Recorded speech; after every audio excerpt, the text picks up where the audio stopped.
Good day, good nights. Hello, everybody. We're back for another wonderful podcast. Back for another wonderful Tales from the Interstice podcast. I'm back with my wonderful boys, Asmafet and Kazu. And we will be getting right into it, but until we get our other boy back, I am just going to have fun. Fucking play around a little bit, have a good time, mess around a little bit. Man, you know what I absolutely hate? The extension for Discord on Stream Deck has messed up several times, so I can't actually mute myself with the extension. So no, and so I just I did a I just did the workaround way. I created a new shortcut for it, and then I just used that and linked it up as the new shortcut. It was I just created a new macro, so I just press the button and it activates the macro like anything else.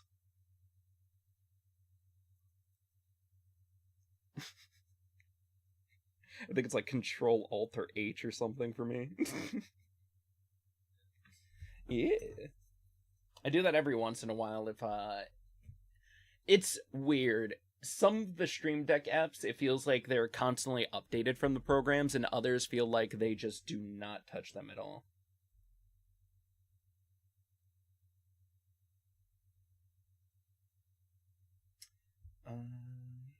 We're just still waiting for that other little nerd to get back here. Oh man, did you get to look at any of the new AMD graphics card stuff? Honestly, performance-wise and everything, I think as long as if they can, I know there's currently a lot of trade war and everything going on in the world right now. If they can lower the price of the lower end one by another $50, I think they'll be in a really good position. Hello.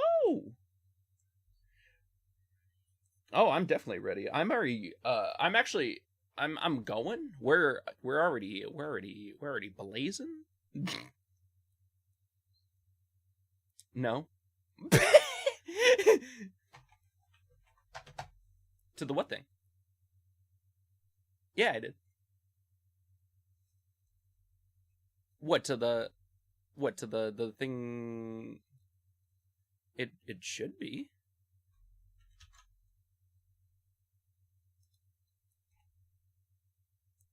Exactly what you see.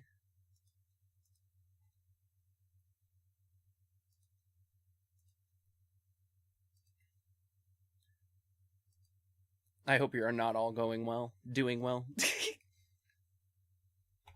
Oh, there we go. I didn't, I didn't hit the thing over here. I didn't actually activate the virtual camera in OBS, so that's why it didn't appear. I didn't press the last button I needed to press. Yeah.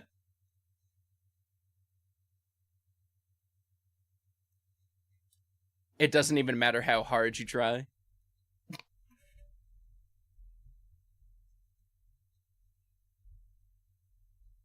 Oh, I have no idea then.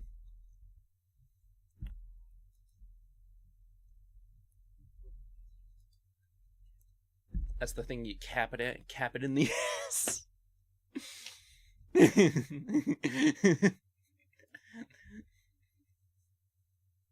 Have you tried closing some shit?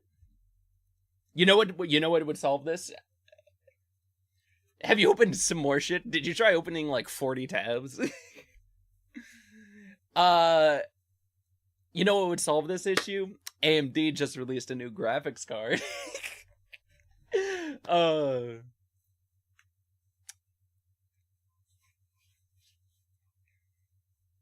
would you would you genuinely, with what you're experiencing right now, be tempted to get AMD's new graphics card?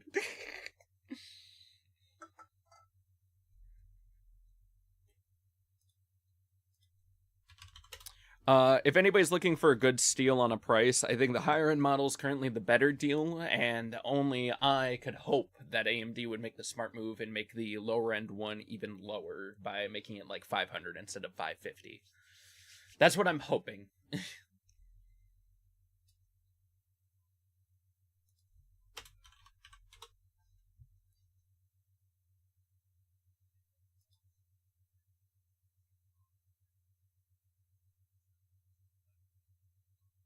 You're streaming, brother. Trust in the system, brother.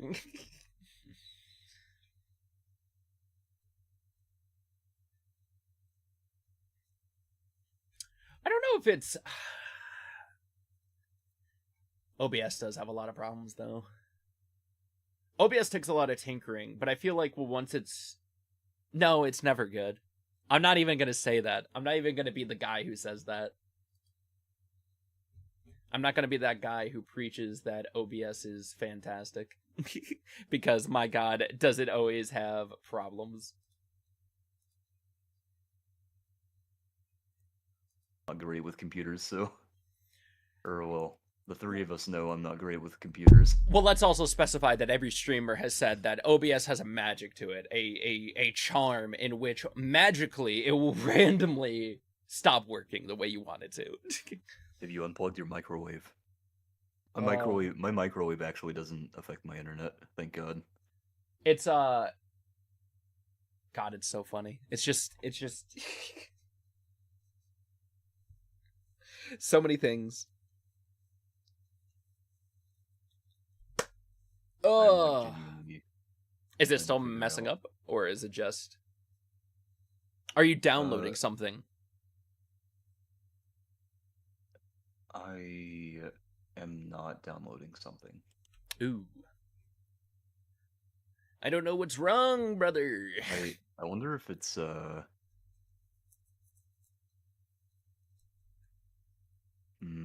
Yeah, I don't know. Maybe I have to restart my PC or something. Maybe. Do you have any updates that you've been? I know what it is. The weather's bad outside. Ah. Yep. God damn it. That's unfortunate. Weather's bad takes out the entire stream. Fuck. Yeah, that's the only that's like genuinely the only downside of living here is that the weather just fucking ruins all of the internet service. Takes it all out. I gotcha.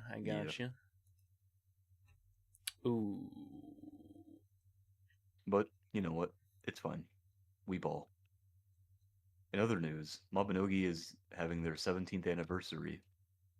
Are they? Mm-hmm. They just had maintenance and removed the free run update, so it's long gone. Good, thank God. The 17th anniversary update. 17th anniversary update's pretty cool because I added a new area where you can actually sit down and stuff, and people are kind of just sitting here using it as their AFK spot now. Yeah. That's pretty neat. I also have new gacha boxes. I don't. Great. Hey, you'd be surprised by how cheap the gacha boxes are. I personally, I love loot boxes. They are $1.50 a piece. I personally don't play Mabinogi because I have standards, but maybe one day. What? This is like the Pokemon Fire Red is an open world game all over again. Listen. We've had several arguments over the last couple days about poor game design, about Pokemon and Monster Hunter. We've had several. Listen. I can allow the Pokemon slander, alright? No, you should not allow. It's warranted. Pokemon deserves the slander I throw against it. Oh no, absolutely. That's why I allow it. Okay? Monster Hunter, on the other hand, this is the game that World and Wild are like peak. They're not peak though. Issues aside, because the world had issues on launch too. So Very true. similar issues. And well, I don't even know if I don't even know if I'd consider them issues because I mean a lot of people are, and it's mostly veterans like us that are like, man, why is the game so easy? He's like, well, fuck, we've been playing the game for the past fucking 2 decades. I solved it earlier. What I want them to do is implement a system, and if I start killing tutorial creatures too fast, then they ramp me into high rank faster. Cutaway quests, do whatever you need to do. Just send me right in, coach. I mean, I guess if you want to skip the story, then they could, you know. They don't But need it's to like a skip progression thing. They don't need to skip the story, but they could remove monsters from the story so you can get to high rank faster. Aren't there? Okay, No, you unlock a I'm new kinda area. conflicted. You unlock a new area, Because- and then you face what? 4 new monsters, 5 new monsters before you go to the next new area. Yeah, you face like so you face that region's apex monster, and then you face 2 or 3 large monsters usually Wouldn't it before be? moving on to the next area. What if instead, after a little bit while, they're like, oh screw it, you're just the apex monster now, and they just constantly sent you at the apex ones instead of the. I think Just- it's because it's a progression system. No, They don't want to throw you at the apex just because it'd be kind of jarring to go like, hey man, you're in a new world, go fight this apex immediately. I'm not saying you go fight the apex immediately. I'm saying I fight the tutorial monster, I start ramping it up too fast in the first couple of fights, and then it has me fight the apex sooner. Because... And also, like, you don't need to make any armor. Like, the game is too easy. They give you enough materials through it to actually need anything. I did, in fact, have to make armor halfway through the story. Did you? I didn't.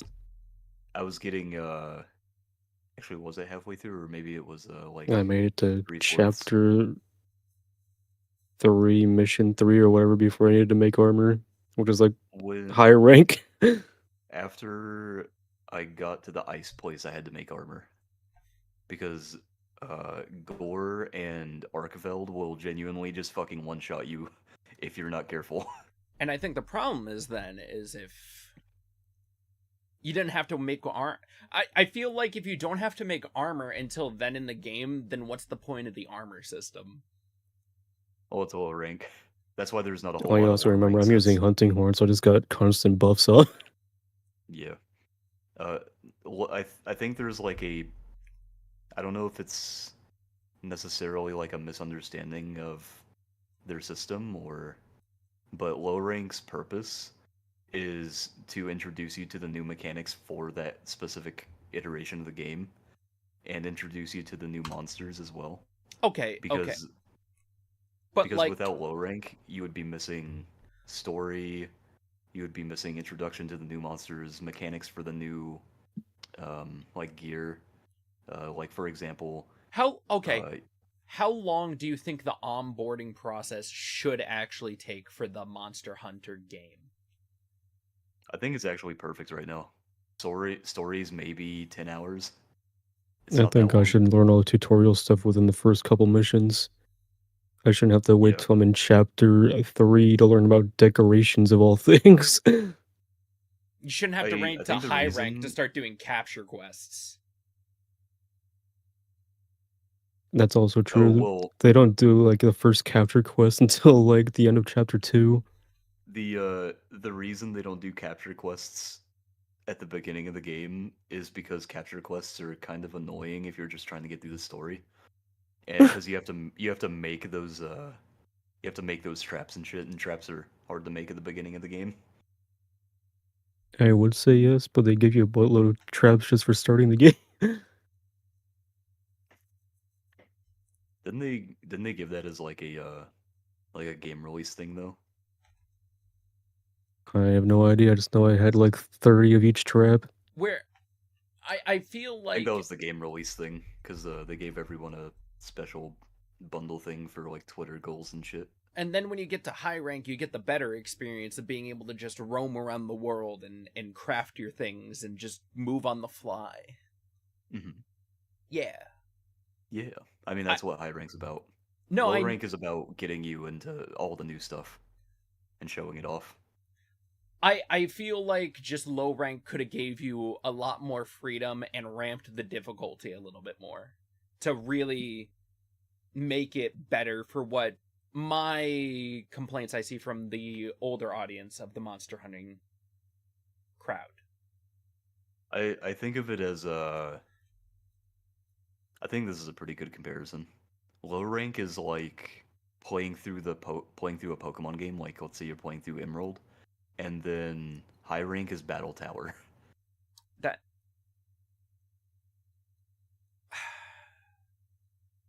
Maybe it's not a perfect example, but I feel like it's a pretty good one because Battle Tower is like the best part of Emerald. I'm saying that it feels like low rank is Bluebee Blaster 3 and high rank is actually the game everybody wants. Bluebee Blaster. What was the jokey one we made earlier? Was it actually Bluebee Blaster? Yeah. Okay, good. I thought it fucking mispronounced.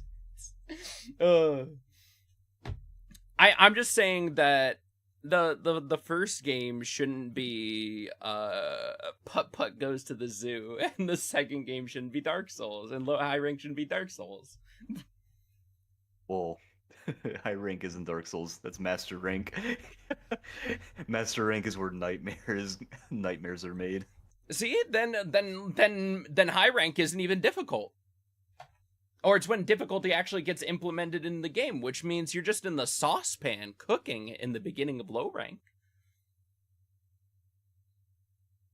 Yeah, but low rank is like introductory. If anybody needs low rank at this point with this many Monster Hunter games out, then I don't know what to tell you. I know a lot of them are like new players still. Nope. We should have no tutorials anymore. Because, if it's the second point in the game, you should not have a tutorial. Because you help, he's doubling down. If it's the second one in the game, you don't need a tutorial. Next thing he's gonna say is that, oh man, you just need to dodge the behemoth mechanic in World. Exactly. You just need to stick and move. If you get hit by it, you should have just not played the game in the first place. I'm gonna make the most complicated game in the world and have no tutorial and only let Zach play it. I would love to. Just straight off it's just co-op. Every time you think you learn every mechanic, it changes the mechanics, you never learn it. Oh, that'd be great. It's really funny because I think Master Rank is gonna be fucking hard for this game. I don't think it will be hard. Because if World is anything to base it off of, I think that they kind of fucked World up with difficulty. Unless they fix the wound system, Master Rank is going to be a piece of cake. Well, there's a couple of reasons why people are clearing high rank so fast, too. It's because some things are over-optimized. Like status conditions are over-optimized. I think wounds are over-optimized. I think they should do less damage. Like, creating the wounds is perfectly fine, but the damage that you do is, like, fucking crazy. No. We're making the biggest mistake in gaming. You never nerf, you only buff. The monsters just need buffs. Okay, so give them a fuck ton more health. Actually, no, I think Monster Hunter is a game where nerfing is pretty safe. And the reason is because if they nerf it, it just does the same thing as buffing. No, nerf never feels good. If you're a gamer and you feel your thing do less damage, it feels bad to you. Nobody likes to feel like they're doing less. No, but this is it accomplishes the same thing as just giving the monster more health. If you're doing less damage, then you're also just giving the monster more health. I know, but it's now out as a game. People are used to the feeling of how much damage they do. If the monster just has more health, that's different. If they're still doing the same damage and everything. Now that people can actually turn on the detailed numbers and everything and see them, they're going to... Oh, so you're saying like, oh, people already see that they do like 100 damage per hit. They don't want to see themselves doing like 50. Yeah. Okay, I agree with that. The game's officially out, so them changing that number will look bad in the player's eyes. I agree with that. Yeah, I agree with that. Whenever I start a new Final Fantasy, I see I'm doing like 2 damage every tiddly wink. I'm so mad. How do you know how much damage I'm doing in this raid, sir? Don't worry about it. Oh my god, that reminds me. Yeah. I was rating on 14, right? When you still had sub? Well, I still have sub actually. It's What? on for 6 more days. Okay. It's a bit, because that was your main complaint, is that you weren't rating enough to actually warrant sub. Oh no, I definitely wasted my fucking sub, unfortunately, but it's whatever. So I was raiding with the boys, you know, Yeah. Ethan, Jacob, them. Yeah. And they had their parsers up. I normally forget my parser. I thought he got up and left for a second. Could you imagine? Just went off to the left side of my screen. He disappeared. You maniac! I see that coming out of your mouth. I don't know what you're talking about. Dude is fucking getting litty. What? Anyway. I'm talking about Monster Hunter with my friends having a good time. I don't know what you're on about. So, we were raiding. They had their parsers up. You were raiding? There was a Reaper who was doing less damage than both of the healers. That's impressive. I know, right? No, dude, he was doing 1,000. It was like 1,200 damage or some shit, like 1,200 DPS, which the normal is like I think 4 to 5,000 yeah. for Reaper. So he was doing sounds about right, like 3 or 4K less than average. I was like, God damn, dude. I was like, what is he doing? Just pressing 1 the entire time? Like, hold on. Making fun of people for their numbers on 14 is bad. Okay. But sometimes you meet someone where you're like, this is warranted. Okay, like, okay. You were genuinely playing with your brain turned off. Hilariously, though, what if that person also didn't do their class quests? I genuinely don't think that's... Well, okay, no, they're Reapers, so they don't... Oh god, actually they could go without doing their class quests. Oh god. That's what I'm saying. None of their abilities. Would they have that similar amount of damage if they had done none of their class quests?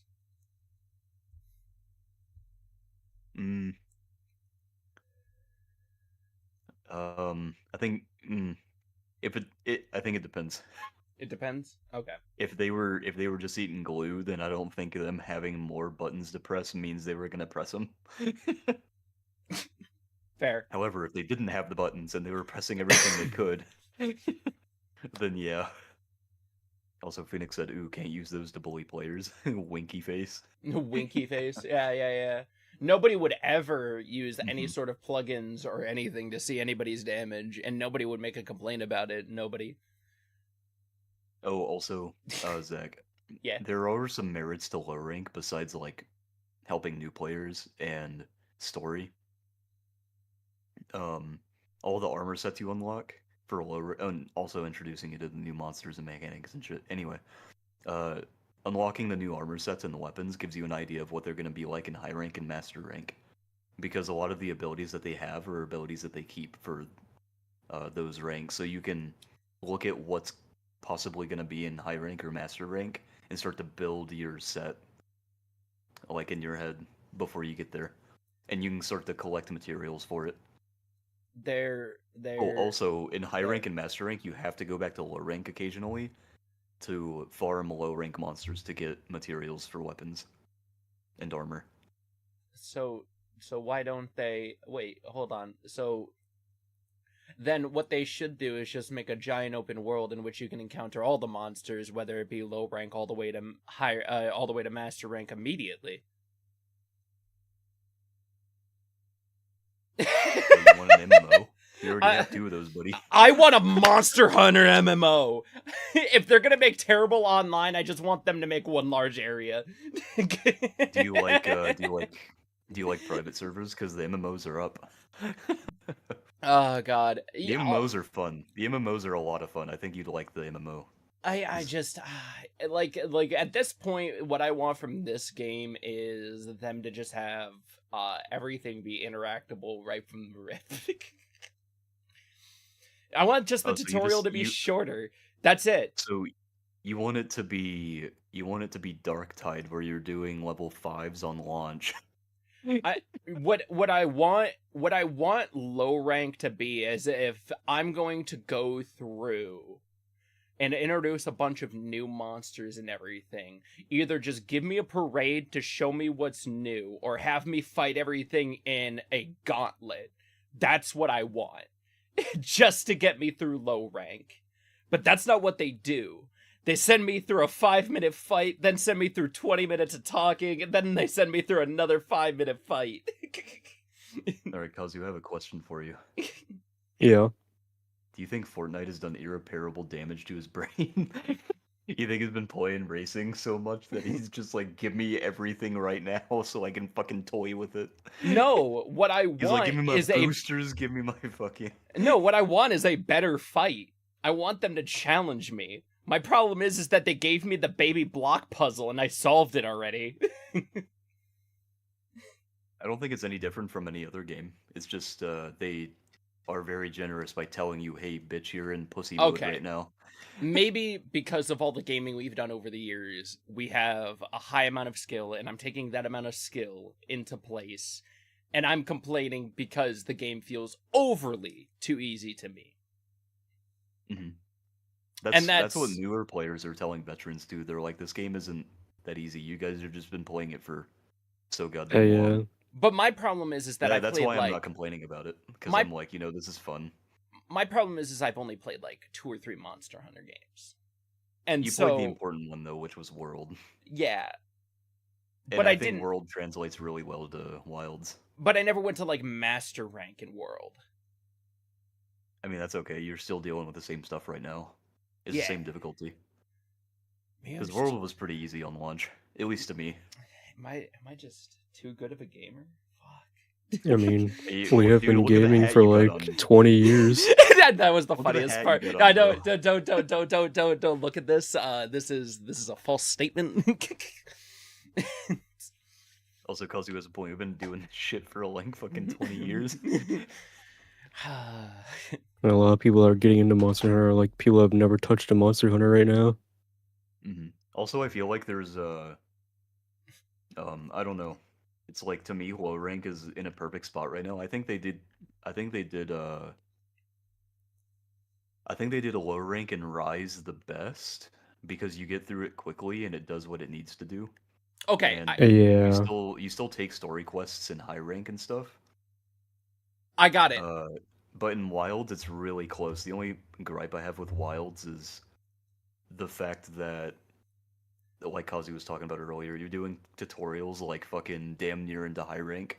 I have the exact words in my mind now. I think they did a terrible job with this one in the onboarding process.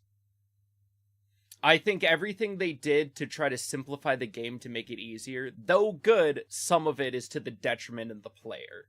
And they could have done a little bit better of a process. Difficulty aside, all other things aside, I think they could have done a better job with sort of introducing the person to Monster Hunter and having them go through it, because right now it feels like you arrive in the game and you're on a rail that just goes forward. Yeah, it's pretty linear. I mean, that's how World was. But World, your merry way to kill shit one at a time until you get high rank. But World didn't have you on the bird on a rail. Immediately off the rip, sending you to the first thing. Actually, that was my most hated part about World, and that's why I didn't pick it up for PC. Was going through the story again because the story is longer in World. I think World is nice because it actually tells you, like, hey, you gotta go find that shit yourself. You gotta go track that shit down. I actually think Yeah, low I like rank the in hunting World. part of Monster Hunter. I actually think that World's low rank was worse than Wild's, and it's specifically because of how long it is comparatively. I don't know, because with World, at least at different points in the story, I felt like I still had a challenge, though. Wasn't that your first Monster Hunter, or well, technical like First first that Monster you Hunter. actually got into? Yeah. Yeah, so I think that makes sense. That's cheeky with a bow all the time. Because for me it was like fucking a cakewalk, but I was pissed off because going through the story I was like, dude, when the fuck do I get to high rank, man? I was like fucking 15 hours deep. I was like, when do I get to high rank? What is going on? And if that's a problem that they usually have across most Monster Hunters, I think the only reasonable thing is to just shorten low rank a little bit and increase high rank. You know what's really funny? It actually used to take way longer to get out of low rank. Yeah. Back in like try and was it try and 4? Low rank was like fucking abysmal to get out of because you had to actually grind for your armor and weapons in low rank. You had to go out. Oh, and you had, by the way, your pickaxes and shit had durability. So you would have to go out into the wild, fucking mine and collect materials to make your armor and weapons and get your potions ready, and then you would do the next quest in low rank. And then you would get out of that quest and then have to do it all over again. Yeah, that was actually awful. It was a fucking miserable experience. It was really fun when you had friends though, because when you had friends, you could just sit there and like talk and do shit, waste time. That's why people tell you like if you're gonna play the old games, you have to play with friends. Oh, nobody should ever go back to any of the old Monster Hunter games. I love them, but I'm a fucking Looney Tune, so. And it's the exact opposite for Pokemon. Only go back to the old games. Which is really funny. Yeah, though. I would. Oh, go on. You're good. No, I was trying to think the amount of time I think legitimately low rank should take for a player to become at least adept enough in the system. I think that it's pretty good in Wilds. 10 to 13 hours? Yeah, like, I would say like 10, well, I would say experienced like, player, it should be like at 10. Yeah. I'd say the average should be like 10. Because that means that you've gotten through like a pretty decent chunk of the story. You've seen like all the new shit. You've had enough time to experiment with at least one weapon with all the new mechanics and stuff. Nah, it should be 8. I should be able to put in one good shift and get through low rank. I like that you're putting it as if it's like a work. Yeah, I should be able to but if you phrase this question to any other experienced Monster Hunter player, they would agree with me though. You should be able to you should put in one good shift, low rank should be done, and you should not have to worry about it. Actually, a lot of Monster Hunter veterans love low rank. And it's not like because of like tutorial shit. It's mostly because of story and lore implications. Well, yeah. Like in Wilds. The implication. Yeah. Like in Wilds, oh, actually, I can't talk about this because you guys haven't beaten it yet. Fuck. Oh, Damn it. okay. story-wise, sure, we can talk because Wilds actually has a different story. But if we're I talking think about the Wilds- past, where a new creature came and fucked up the ecosystem. I think Wilds has probably one of the better stories in Monster Hunter. History, It's probably my favorite so far, if I can recall, because Rise's story was like fucking whatever. I didn't really care about Rise's story. It was like the parade shit was kind of stupid, even though I had fun playing it. Yeah. Because it just made no sense from a canon standpoint. You know, like, oh, these monsters are so big and bad, but we can fucking one-shot them as they're rampaging into our gates. Like, okay. That was kind of like, whatever, sure. Generations Ultimate was kind of just like, it had this very similar lore to a lot of the other Monster Hunter games where you know that there's a guild and you know who the guild knights are and shit, so you have to like abide by the guild's rules or the guild knights will kill you. But for the most part, a lot of Monster Hunter stories are pretty localized to like villages and shit. If I'll say something cool about Wilds, I like the fact that right now a player can't run off into the distance because if they start killing too many monsters out in the wild, they are not approved to kill them in low rank. And so you'll get comments about how you should stop doing that because you're affecting the ecosystem. Oh, no, it's really funny. I don't know if you know much about Monster Hunter lore or not, but the handler that you have with you is a representative from the guild. Hunters are legal, they're like legal poachers, pretty much. So the guild is who authorizes you to hunt a monster, because otherwise, you know, poaching's illegal in the world of Monster Hunter. And when the guild finds out that someone is poaching, they send the guild knights after them.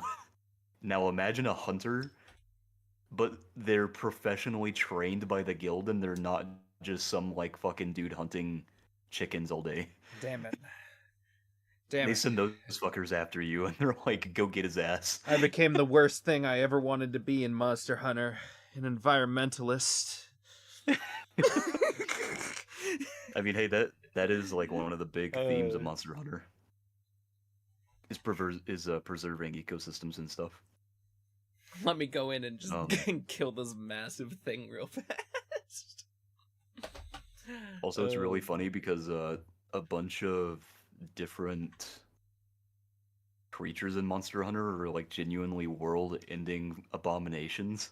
Yeah. Like fucking Gore Magala is just like a fucking... Gore Magala is literally like a fucking ass whooping walking on legs.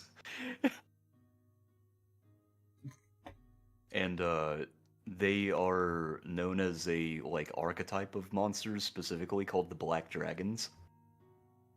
And the Black Dragons are typically monsters that are capable of ecosystem destruction, which is why they're like high priority for hunting. And they're also strong enough to take on and kill Elder Dragons. Elder Dragon this dick. Damn. He's just sitting here listening to me yap about Monster Hunter lore, and he's like, I don't give a fuck, I just want to kill shit, man. Dude, I just wanted to kill shit faster. No, what I wanted shit to try to kill me better. That's what I wanted. So what you're saying is what they should do is give you an option when you make a character to skip the entire intro. What they should He wants a naked option. I want the yeah, I need a naked option. I would love that. I need the monster to be given a knife, and then now I think we'll have a fair fight. You want to fight the Glavenus? I need somebody. I need the octopus. Each one holding a dagger in each arm. Did you? You know, it's really funny you mentioned that there is literally a monster in Monster Hunter that has that. is literally an octopus that has knives on its tentacles. I need Sif to be in the game. Glavenus? Yeah, obviously. You fought Glavenus in World, right? I believe Did you so. fight Glavenus in World? It's the one with the giant sword on it as a tail. I believe so. It's been a while since I looked at the world fucking monsters. We haven't played it for a long time. Yeah, I mean, Glavenus is a fan favorite, so... Ah, yes, fan favorite for that series I'm a fan favorite of.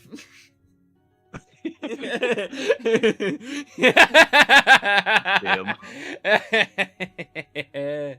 Oh god, sorry, I'm sassy today. You are. But it's because, like, we all know it's a good game, so we gotta talk about the flaws. That's Like, we're not gonna sit here and stroke it off for fucking 6 hours straight. Yeah. We gotta talk about the nitty and gritty. yeah, I'm sorry, it's a 7, 8 out of 10 game, but I need to tell you about why it sucks a Yeah, little dude, 78 out of 10. That's crazy. bit. A 78 out of 10. I actually give it a 9 out of 10 personally. I would give it maybe a solid 7.5 until they fix all the problems with it. I also give World a 9 out of 10. As a I would give it a 9 out of 10 if they kept half the things they left in World in that game at all. as one of the World, Messiah like Wilds video feels games. so fucking dead compared to World. True. The world felt very alive because we saw constant markings and things left by the things living in it. And not even that, I just want to see the monsters actually interact with the environments. I remember when you first open World and you see Jagras just eating the little monsters around, it's like, how come they don't do this in Wild? True. Is this They were forbidden much tech more- now? It is. It's forbidden tech. You're not allowed to see it. You're not allowed to look at it. You know, I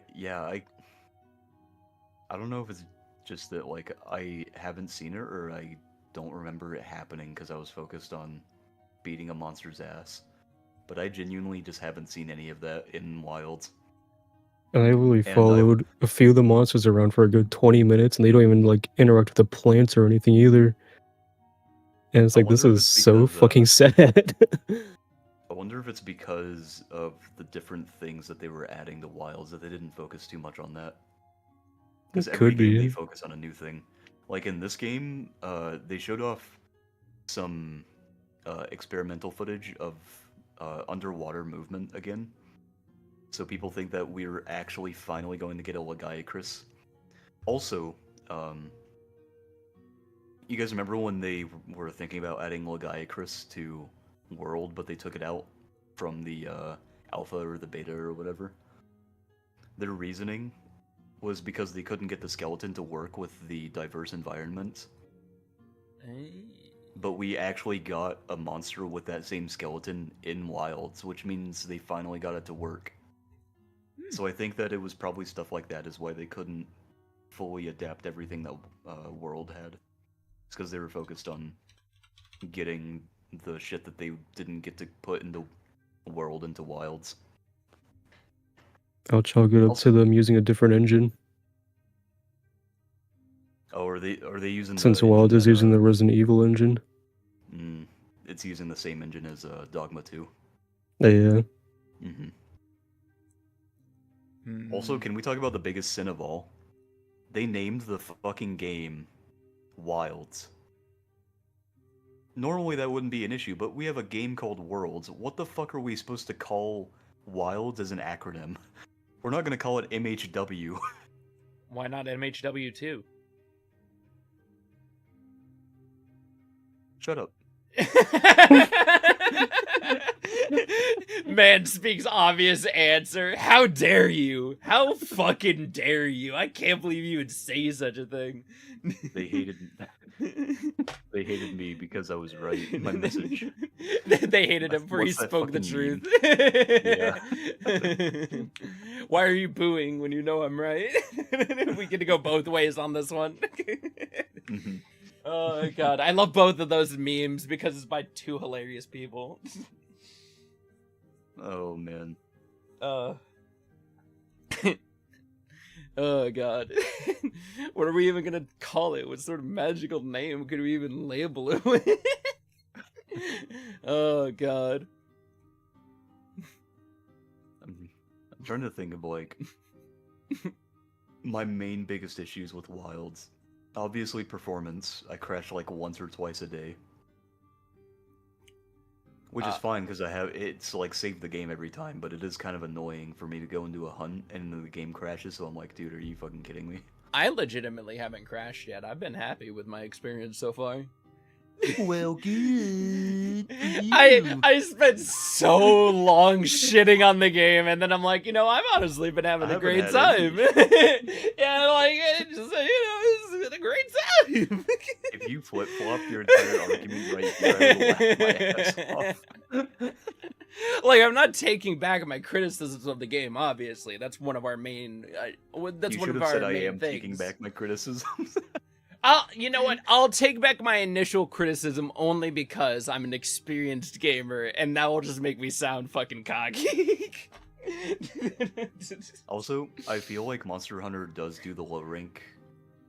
I think they do their tutorials pretty well Yeah. compared to other games where they're just like, yeah, we're gonna handhold you until like halfway through the fucking story. I For example, just Ubisoft games. No, they handhold you till the end of the story. Oof. But Oof. at least in Monster Hunter, they tell you like, yeah, you're in low rank right now, bud. Like, sorry, your ass is fucking cooked right now. That's not even how Assassin's You Creed know, at works least it ain't no anymore. Warframe where the tutorial is 60 hours long. Oh my god, don't even get me started on Warframe's tutorial. Ooh. That shit is literally like the first 3 fucking solar systems. And you're like, dude. Literally. It's there are several games that we all know have problems because of length due to what everybody would perceive is the beginning area. And we all know what game has the shortest and greatest tutorial of all time, and it's obviously Dark Souls. You get about a mile of linear path that tells you the basic controls. You got to defeat one dude, and there you go. I think that this is also a difference in genre because Dark Souls is a roguelike, but Monster Hunter is an action. Would you consider it a hack and slash? What is? Maybe I just consider it action, what not is hack and slash. What is Elden Ring at any point if not a hack and slash after you get certain weapons? Bold and brash. More like belongs in the More trash. like belongs in the trash. Uh, I'm not gonna lie. After that DLC, I wasn't disappointed, but I wasn't happy either. what Elden Like Ring? that DLC didn't. Yeah, that DLC didn't make me feel anything. And I was just Shadow kind of of the like, yeah, that was Erdtree. kind of cool.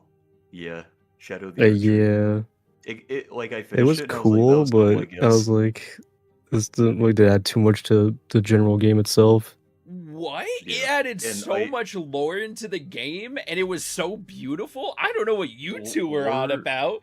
No, Ugh! lore aspects I aside, mean- lore aspects and art direction aside, because those were like they did do really well with the I lore feel like aspects I and agree art with everyone direction. else on the topic of that DLC and how it should have just been added on the base game in general. Yeah, I 1000% agree. When you I compare it don't to like their past DLC where you go to an actual entirely different new world. I don't know if this is a hot take or not, but I don't think that DLC was worth the amount of money I spent on it. It was like what, fucking 40 it was bucks. 40 bucks. 50 if you want If the it was- soundtrack. 25, I would be like, okay, sure. Yeah, like I think it should have been like 25 or 30 for how big it was. Because like the size of it is like you're thinking, oh, it's open world, so obviously it's gonna be a lot more time like traveling through everything to collect shit. And at a base level, without a whole lot of like critical thinking, you're looking at it like, okay, I spent like 30 hours in this open world. I feel like I got my money's worth. When really open world games are meant to be taken, like you're meant to play them longer. Because you have to go from point A to point B, and that's longer usually than a very linear game like Dark Souls. I guess Dark Souls 2 is probably the most linear in the series, I'd say. because that's the only game I can think of where they're expressly just like, go here, and you run straight there. Dark Souls I'd 3 say might they're be all more... linear. The only one that's not linear is like Elden Ring. Demon Souls can I- technically be fashioned as non-linear because you can technically... Oh, I yeah, was gonna Demon s- Souls is like a whole different like can of beans right there. Yeah, Oh, it is. Yeah. I was gonna say original Dark Souls, but I remember there were different paths you could Yeah, take which- to get certain objectives. So Do you want to I go back was to like, maybe that's not a- Kingsguard? Dude, finding that crow's nest was the biggest pile of shit I've. Now, if you want to talk about bad design, the quest lines in the OG Dark Souls are fucking bad, dude. Yeah. You talk to this half-dead naked man who literally tells you, "Go find the tree with the big old nest full of poopy," and you go, "Okay, where that at though?" And he goes, It's in "Somewhere." the forest full of I- other trees. I love Miyazaki. I should not need Vadi Vidya to decipher the story of the world. I mean, just Dude. think of how Dark Souls was before Vadi came along. Nobody knew the lore. That was everybody just enjoyed the games, and everybody was like, Yeah, "Yeah, you know, I defeated this one dude that I saw in a book or read on this one item this one time." Also, everybody kind of just like had their own headcanons of what the lore was, so they'd just fight each other about it. You remember when FromSoft had a contest for whoever could explain the lore to them? They'd get like a cash prize and a free copy of Dark Souls 3. And then they specifically said Vadi's not allowed to enter because he knows too much. That's hilarious. That's the right person to Oh. ban, though. That's so true. Dude, I still ban can't the get over that Messiah. I still can't get over that fucking crow's nest quest in Dark Souls. I did that shit like almost a decade ago, and I'm still pissed off. You know how long I spent searching for that fucking nest? Listen, man. I was doing that shit for like 2 fucking days, man. Listen, In a game that's like fucking maybe 15 hours. Listen. It seems like a skill issue. Zach, I carried Smo's hammer ass naked as a green fucking frog. They hated him for he spoke the truth. Thanks, Abram. No, but it was really funny. I named myself fucking Mikey Judah, and Hope you're doing I good would today. every time I would play the game, I would blast Mario Judah, and I made my character look like fucking Michelangelo. So he was just a Fucking green Mario man with a turtle Judah. shell. Yeah. Fucking Mikey Judah. So he had Smo's hammer, he was ass naked except for like a thing that looked like a turtle shell on his back. And I made his face mega fucked up. And there was this time we were in that big ass library. This dude invaded us. So Jacob and I were like, dude, let's run across the hallway and hide beside the door and wait for him to come through. So we fucking shimmy our way down this hallway. I take the left side, he takes the right side. This poor fucking bastard walked into the hallway, looked back behind him, then turned around and kept walking towards us. And I was like, dude, he fucked up. He should have turned around when he had the chance. He gets through the doorway, and I shit you not, this man, within a nut hair of a fucking second, looks me dead in the fucking eye as my hammer is coming down over his head, and all you see is him get flattened against the floor, and you hear him go, "Oh," until he faded into fucking non-existence. Okay. It was the funniest fucking shit I've ever seen in a Souls game. Can we talk about those trees in 2 that moaned when you hit them? They did not need to do that. Dude, it's not as good as the fucking death sounds in 1 though. The death sounds in 1 are fucking peak, where you hit someone, they go, oh, oh, oh. God, all the other ones later on, you're just screaming in despair as you perish. Favorite The one. ones in 3 were pretty good because they're like genuine screams. What They're would like screams of fucking horror. what would you say your favorite weapon has been across the series so far? Against souls? Yeah. All across it. Hmm. All across souls, huh? All across souls. Great sword. Great sword? Ooh. Mm-hmm. Just the category, great sword. Oh, just the category? Okay. Mhm. Okay. Because the three of us know I've used the normal greatsword through like every single game except for expressly Elden Ring. Mm. And I purposefully didn't use it in the original Dark Souls because I think it was either not in there or it took too long to get it. So I got Smo's Hammer instead. Also because I was making a meme character, so it was like, I'm not going to use my main weapon on a meme character. But in 2, 3... I guess I can't count Bloodborne as well. Damn, did I No. ever use... I guess I didn't use the greatsword all that much, did I? No. We can separate out the other games. I just want from the Souls series your favorite weapon across the series. If you had a certain one that really comes to your mind. Obviously, everybody loves the Moonlight Greatsword. We saw one earlier in the mall. What weapons did I use in Elden Ring? I used the Black Flame Greatsword. Ah, God, I'd What be else did I use? torn. The claws, I love the claws. Moonveil is my top weapon for the first playthrough I did. If we're going to talk about a blade, oh yeah. Okay, I think I can comfortably say Greatsword because in Elden Ring I used the Black Flame Greatsword. I used that broken Greatsword that you could like cast magic with. Was it Moonlight? You would like create a beam and just like, or an arc, and you would throw an arc of magic at someone. Yeah, that was the. Yeah, that's the Moonlight. Yeah. Okay, yeah, I used the Moonlight. And I also used Vike's spear. Oh, and DLC item. Loved the moveset for it. Dryleaf Dan's wraps. They did like crazy shit with the DLC weapons.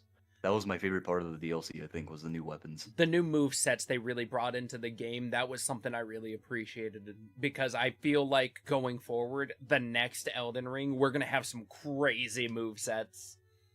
Mm-hmm. Do you think our character will ever be able to fly? You need to play Armored Core. Dude, okay, I think that's the answer you need. Somebody asked me what would be the funniest thing to face in Night Rain, and I said it'd be so funny to get to the end of Night Rain and the last boss is just an Armored Core. You're just you're a bunch of regular guys facing a robot flying around shooting explosives and everything. Oh, what's his name from Armored Core 6? There's a guy specifically who chases you around. Patches. Oh yeah, wait, isn't Patches in Armored Core as well? Isn't he named something else? Isn't he like the Jackal or something? Oh god, yeah. Yeah, he is named something else in it. Hold on. I'm gonna look this up because there's a character, he's like a rookie bounty hunter that you destroy his mech and you think he's dead, but he keeps coming back to try to kick your ass. Oh, and yeah. every time he comes back, you keep beating him, and he's like, "Why the fuck can't I kill you?" I just would absolutely adore that. Just like one of these days, I'm expecting me to walk into the wrong door in a Souls game, and immediately there's an Armored Core on the other side that I gotta deal with. That happens, shit in my pants, because there's a tall robot that's probably gonna move faster than me. My god. Bloodborne. Ooh, Saw Cleaver. I'm a classic. Also, Saw Cleaver. I don't think there's really any other weapon in Bloodborne that I really had a fondness for as much as I did the Saw Cleaver. Here we go. List of enemies in Armored Core 6. Okay. Ooh. I know a funny pick that they could add to Night Rain Yeah. as an Armored Core character. It would be oh fuck. He's from Arquebus. I think he's from Arquebus. AC6 Arquebus. His name is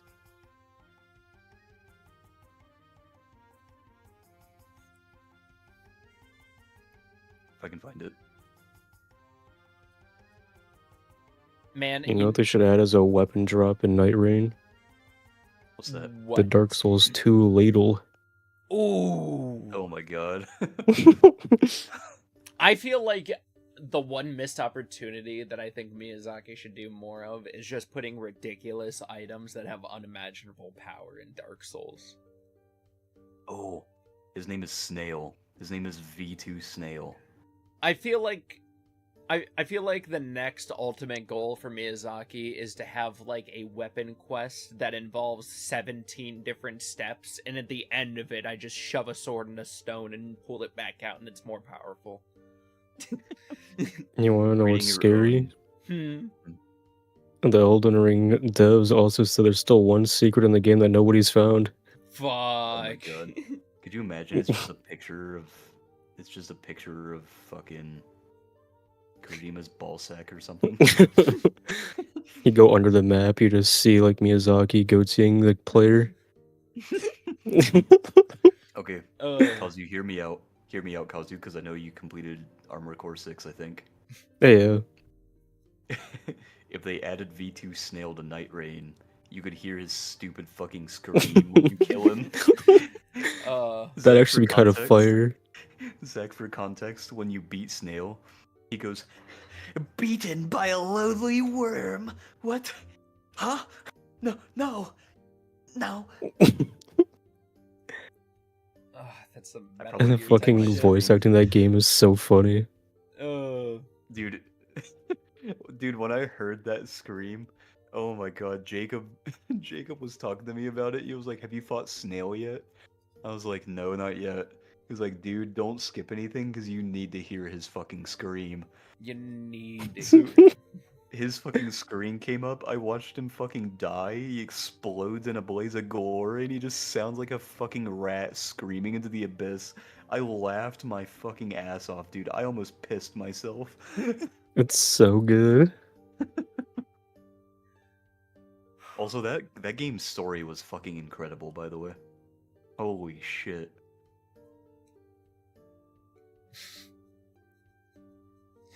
I can't wait for the next one.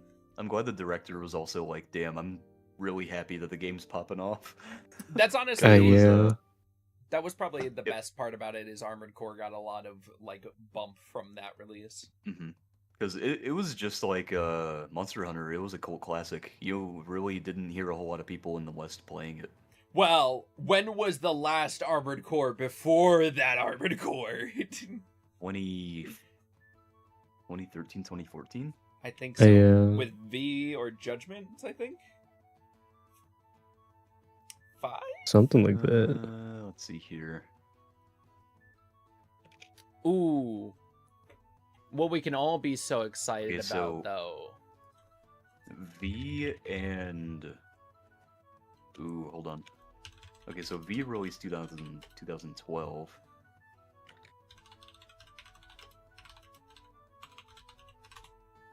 I think that's what I like Judgment about released in like current 2013. gaming is how all these like old franchises are making a resurgence in a way, The, especially with how big the gaming market is now. the thing I'm really excited about is apparently possibly at the Xbox Game Showcase in June, we're going to get a release that the Gears of War collection is coming back, and it's coming to PlayStation and Steam as well. Oh god, it's about time. They've been talking about that thing for like 2 years now. Dude, they've been sitting on that collection, I swear, for so long. And like every other month, it's like Xbox is about to announce the Gears of War collection. Give it to me. Everybody wants to play Gears of War. So, you guys know Rove from Monster Hunter Wilds, right? The Rat Man. Yeah. So there's a really funny theory that I saw. So if you talk to him, his trading that you can do with him, he specifically wants seaweed and only seaweed. Ooh. So the theory is that he smokes it, and that's how he became an enlightened philosopher. That's funny. So you're just supplying him with more fucking weed. You know? Good on him, at least he knows what he wants. Just chillaxing. I can appreciate that. Just a chill guy. Dude, every time I'm in the fucking caverns, I see him tied up in a spider web, and he goes, "Help me. Please. Somebody. Help me." I'm sitting Help there me, like, dude. please. Oh my god. Man, you know what joke I've been loving to use every once in a while recently? So, Fucking Kazu catches me using it every once in a while when like one of us dies in a video game or something. I'll just be like, man, that's pretty sad. They'll go 5 booms to that guy. oh my god. Did you see the fucking meme too? Yeah. For Wilds. It's like, that hunt gets 5 big booms. And that's what I was like, oh god. I'm actually gonna add that to one of my stickers. That's so fucking good. Yeah, you should. That Monster Hunter experience gets 5 big booms. When I'm at my funeral, I need you guys to both go. This funeral gets 5 big booms. Oh god. And then you just see, and then the camera just pans to outside the venue, and you see a fucking explosion go off. Speaking of funerals, did you guys see that the Shadow of Mordor crew got shut down by Warner Brothers? Yeah. And their greatest System is gone. yep, it's under That- patent until like 2037 or something. That news gets 5 big booms. Boom! Oh, Boom! my fucking god. Oh, Oh man. god. Dude, I'm so sad. Honestly, I wish more games could use the Nemesis system because it was such a cool feature in the Shadow of Mordor games. The fact that I know that's the, just stuck there now. A Wonder Woman game they were making was apparently going to use a different form of that. Or it's basically the entirely opposite. Instead of like getting a nemesis, you just form alliances. Ooh. Hmm. But now that that's entirely scrapped, you'll never see that concept. I would love the opposite concept of that. God damn it. God, I hate Warner Brothers so fucking much. It's like when they shut down multiverses, how that's when they started actually trying with it. I felt so bad for multiverses the moment that they were like, all right, we have to shut down and bring it back. And that company tried to do its best, but they had to switch they had to switch engines and do a bunch of other stuff. They were really just fighting the curve there. And then it came back and it was worse because they couldn't round out all things because they didn't have enough time. They had so much promise, but I You wanted. know? What? I'd probably enjoy multiverses still if I didn't buy the stupid ass Founders Pack. So true. That was fucking rough, dude. That's. You think I could take them to court for that? That's 3 big booms for Kazu and Fuli. Losing out on that $100. 5 big booms to my bank account. Boom. Boom.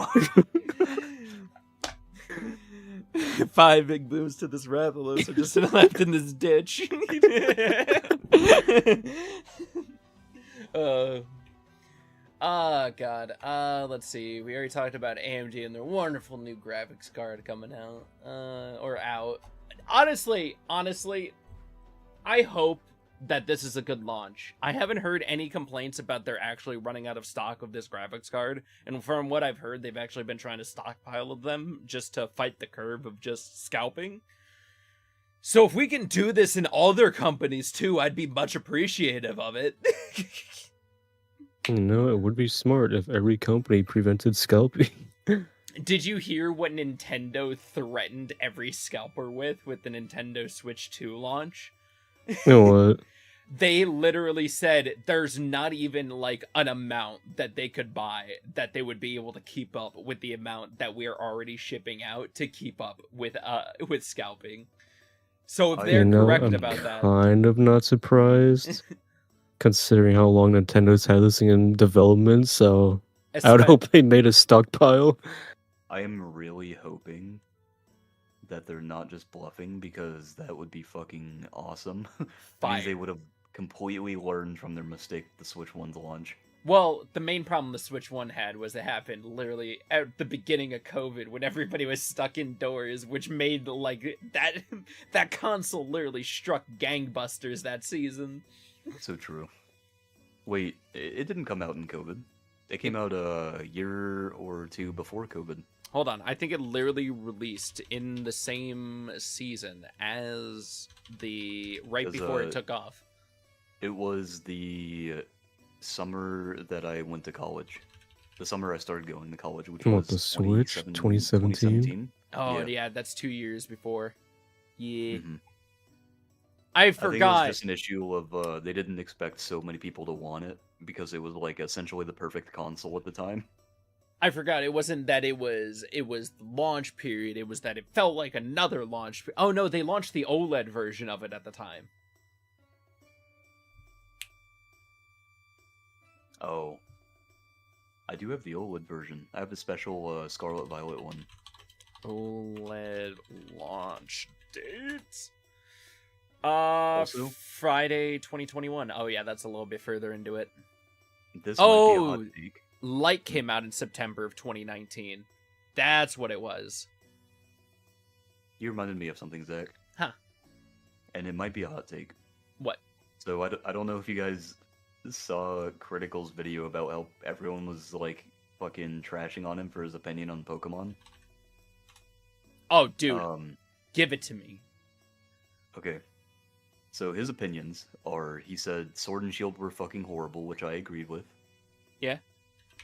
He said that Legends Arceus had potential, which I agreed with, but he didn't say whether it was good or bad. So I was in the camp where Arceus was not really a bad game, but it had potential. It should have just stayed in the cooker longer. And he said that Scarlet and Violet were bad, specifically only because of their performance issues. I don't even know if he actually played Scarlet and Violet, but he just said that they were bad, which I disagreed with, because Scarlet and Violet were probably the most fun I've had with a Pokemon game in recent memory. And by recent memory, I mean the last time I think I've had that much fun with a Pokemon game was Sun and Moon. And with Legend ZA, he said, this just looks like the same shit as Legends Arceus. And everyone was cooking him for his opinion on that, because no fucking shit, it's literally just the same fucking formula, but expanded on. Like, what? And he also was wondering why it's not open world like Legends Arceus was.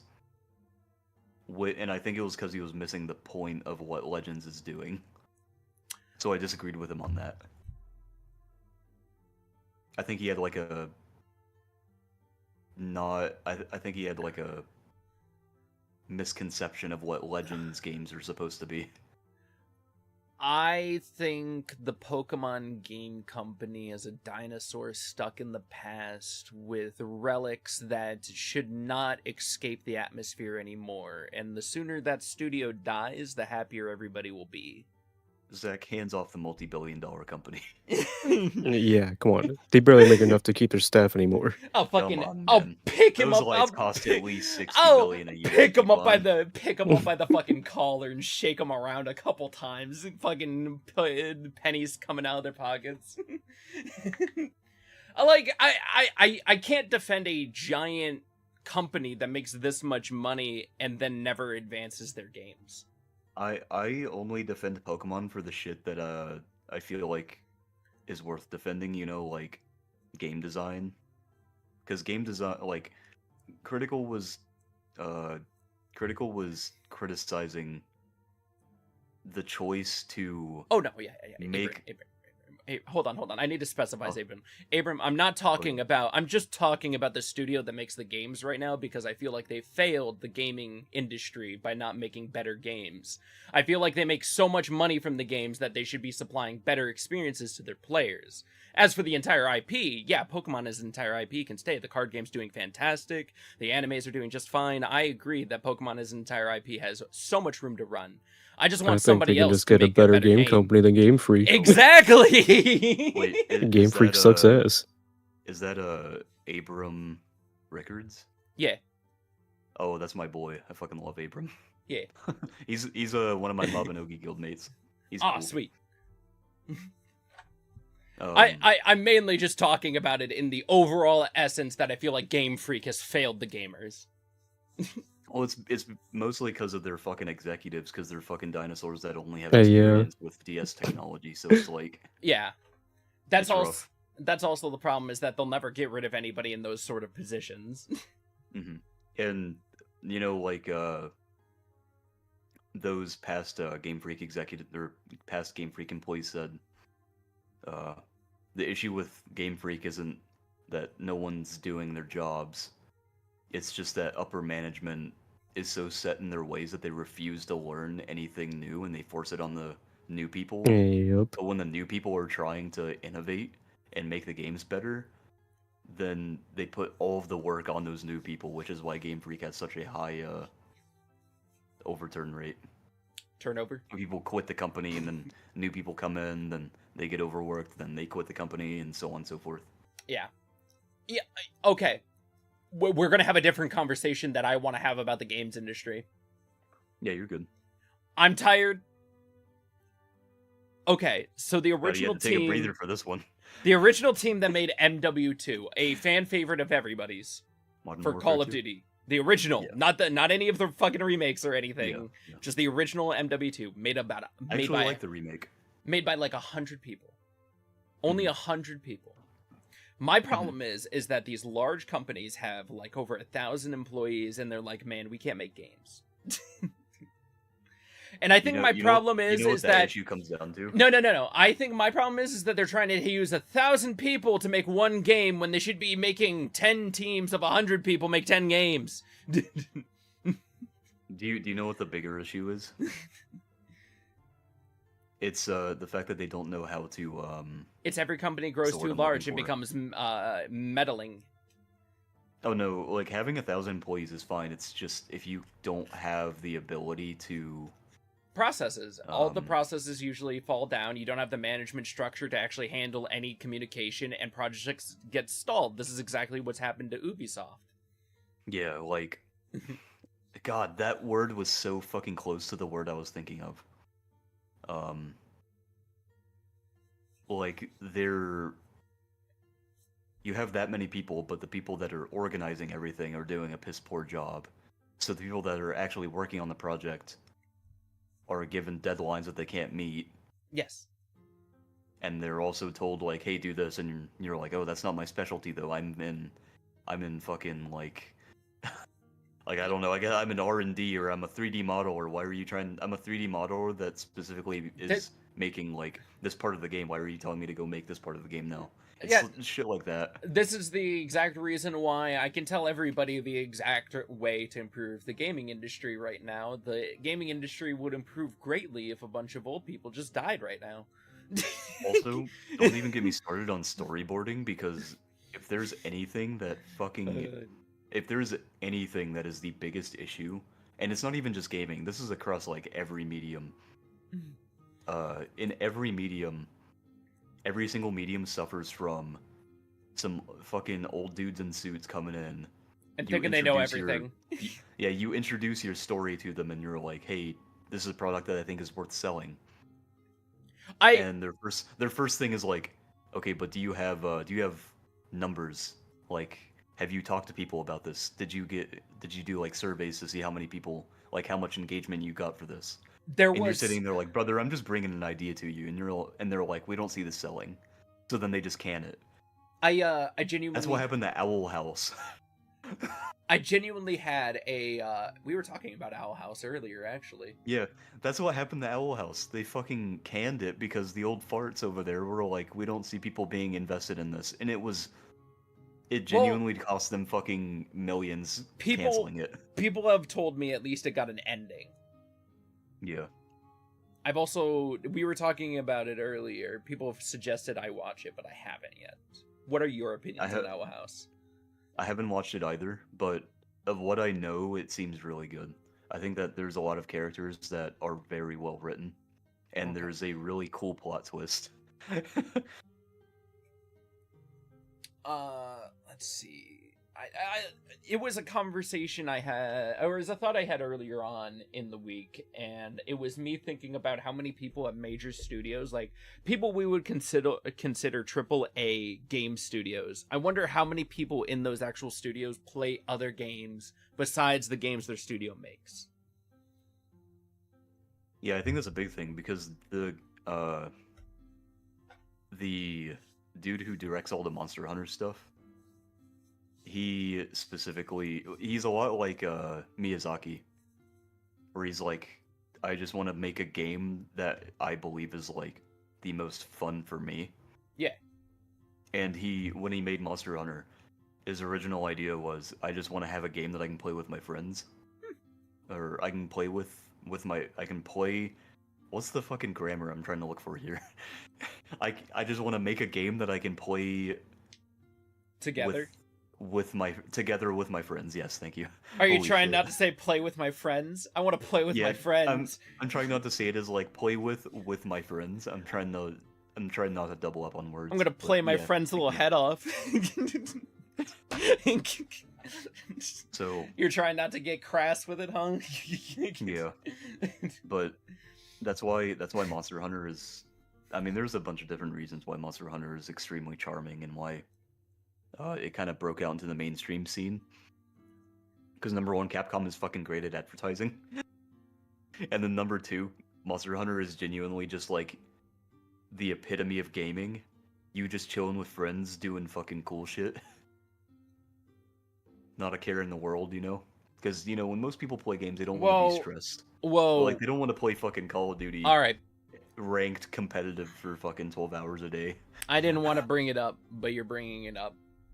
Oh no. There are 5 different party systems in that godforsaken game.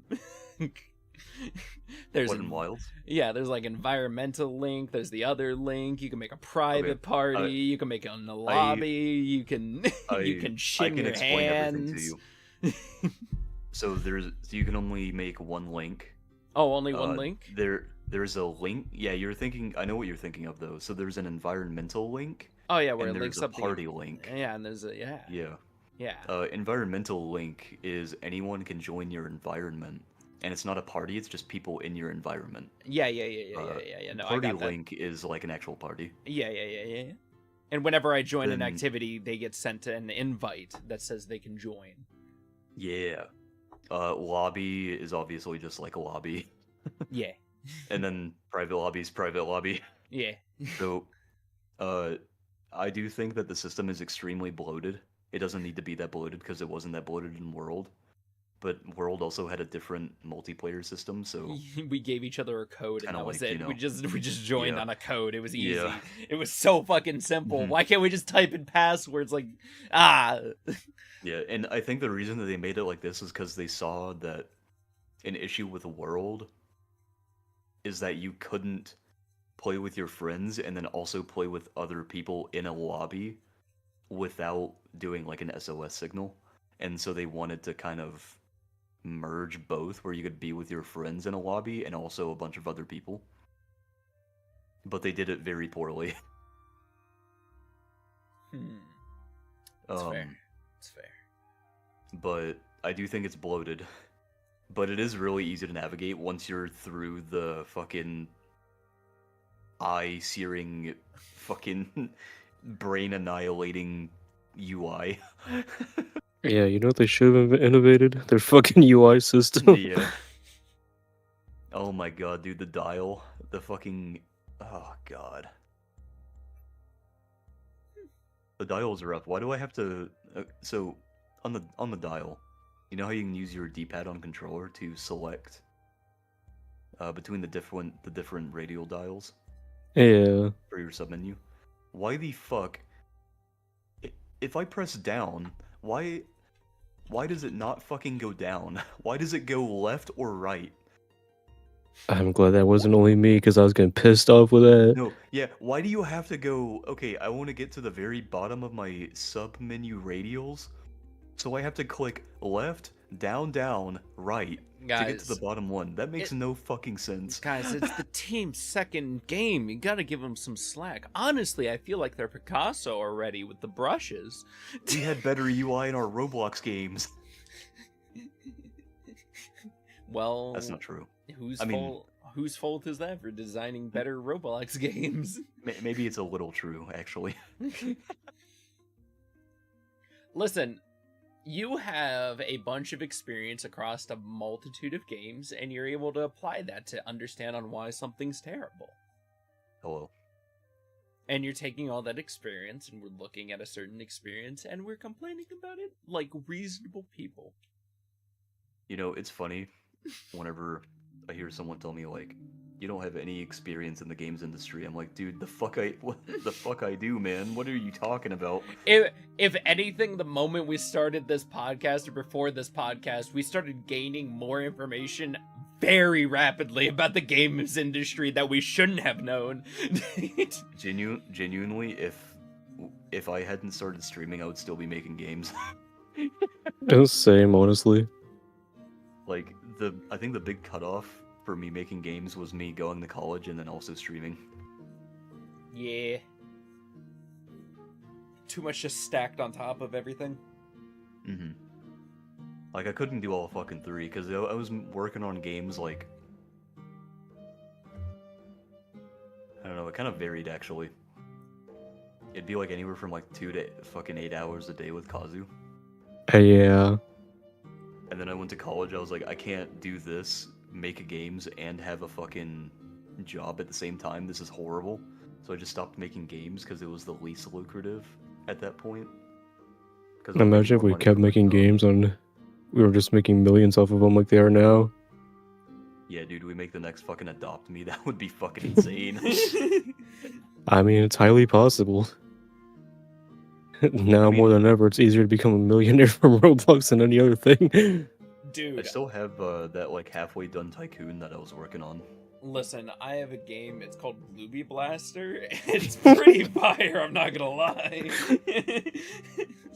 We need To put listen him to in a his body lies and bag. slander. Can we put him in a body bag? I'm, Like, not even dead, I'm like, keep usually... him alive. Just put him down the river. It's so funny. I'm usually never this guy. I'm never this guy on the podcast. Yeah, that's usually me. Yeah, and they are being so serious right now, and I am just going off the cuff. I have been the wild card this entire podcast.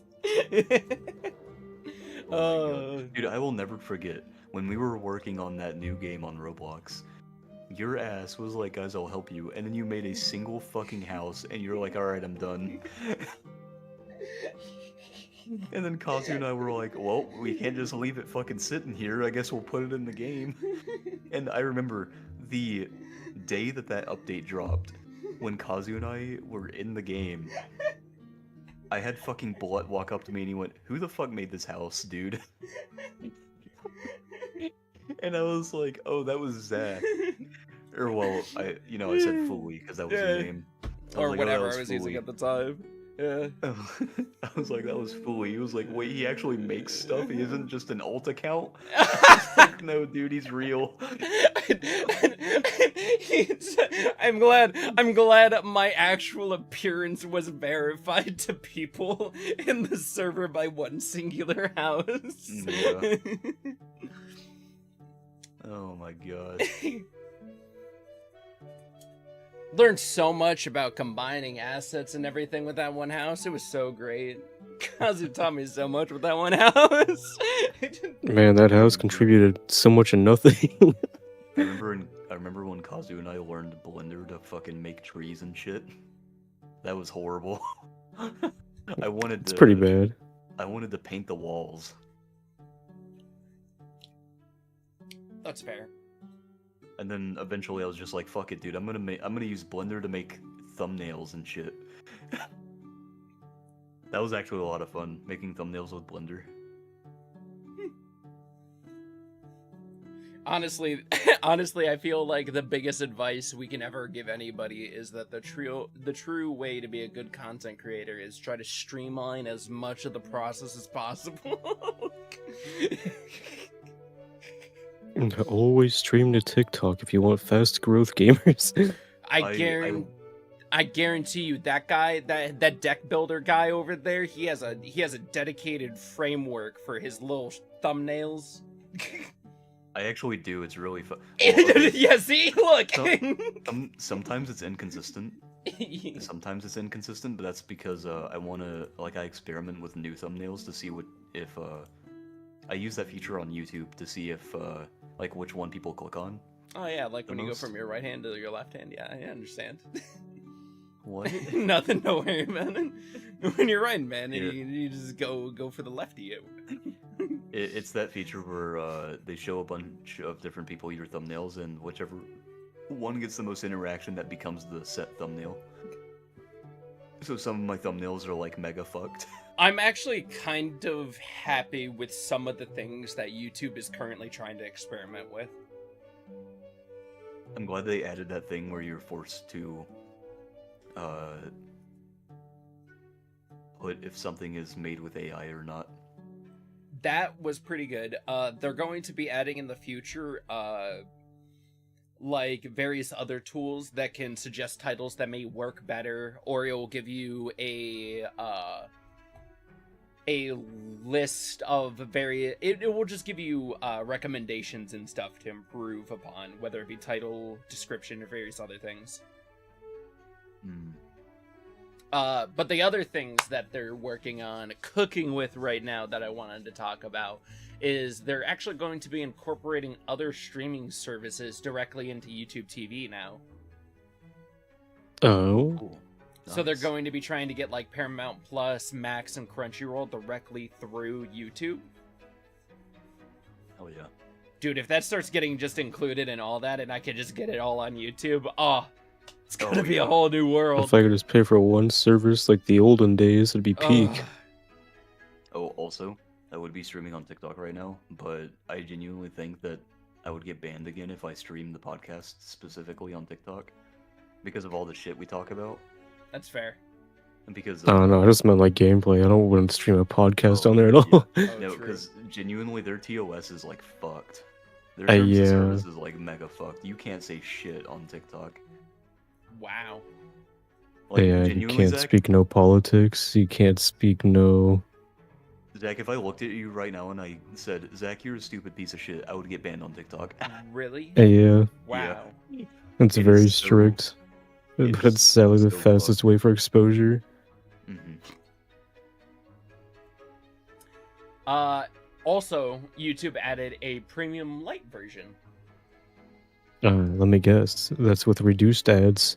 It will have most videos ad-free, and yeah. Incredible. Wow. Fucking useless. Just use an ad blocker. They've been okay. Well, the problem now is that they've really been cracking down on ad blockers, though. Nah, man, mine still works. Well, yours still works For now. You don't. No, don't tell them. No. Mm-mm. No, I already know you're on the plan. No, nah. They're lying. You see, Big, it'll only work until Zach kicks us off. Big Pharma's trying to spread Me. the lie that I pay for YouTube. Big Zarka. Big Zarka. Damn. Big, Uh. big expert gamer. Big. God damn it. It doesn't even Big like flame man. God. Flame Man Foley. 92 is such a fucking still. Dude, I need to convince him to change his name back to Flame Man 92.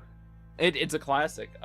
True So classic. for context, one of my best friends, his old username was Flame Man 92, and we were all the first time we were all in the party together on PlayStation. everyone was like meeting each other. I was like, yeah, this is Kazu, this is Zach, this is Ethan, this is Jacob, so on and so forth. And we were talking about stupid fucking usernames. And I think Chevy was like, quick, someone give me a stupid fucking username. And Zach said, Foyman92. And everybody in the call started fucking dying laughing. And my buddy Ethan just looked at him. He looked at us, he was like, dude, I gotta change this fucking username. Oh god. It was so much better because I had just changed my username from Gaming Expert 310 to actually Fully Perishable. Dude, there was this. Oh my god, this was so good. Ethan was showing us his really old YouTube comments. Ooh.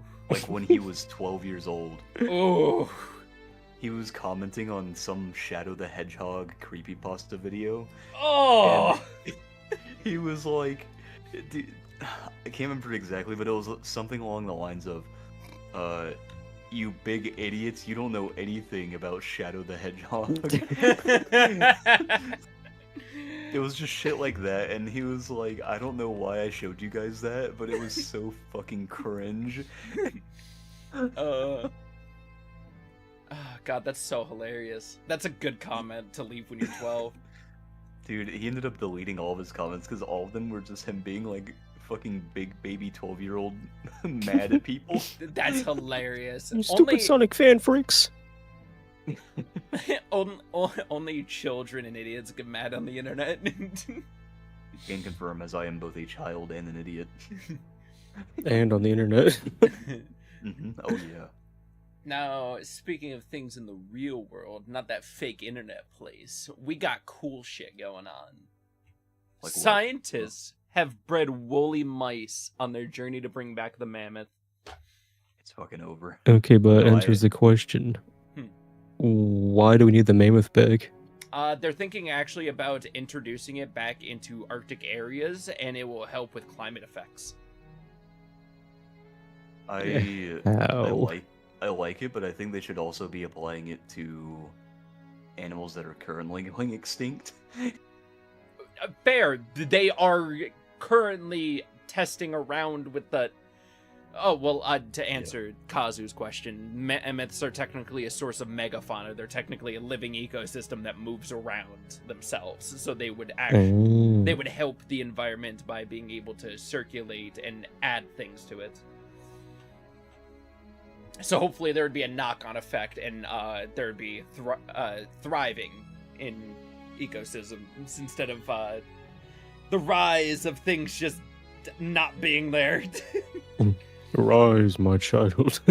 But you are correct. They are also hoping that they can bring back certain other other certain animals like the dodo, or the white rhino, or the Tasmanian tiger. Dude, if they wait, is the kiwi extinct still? I remember seeing something that it was making a comeback. I think the kiwi's fine right now. I want to look it up. And the pandas, I think, are fine now because everybody just left them alone and they fucked anyways. Why the fuck did we save the pandas anyway? No, you want to... Okay. Oh, no. They don't provide anything to their ecosystem, do yeah, they? yeah, I think they do, technically.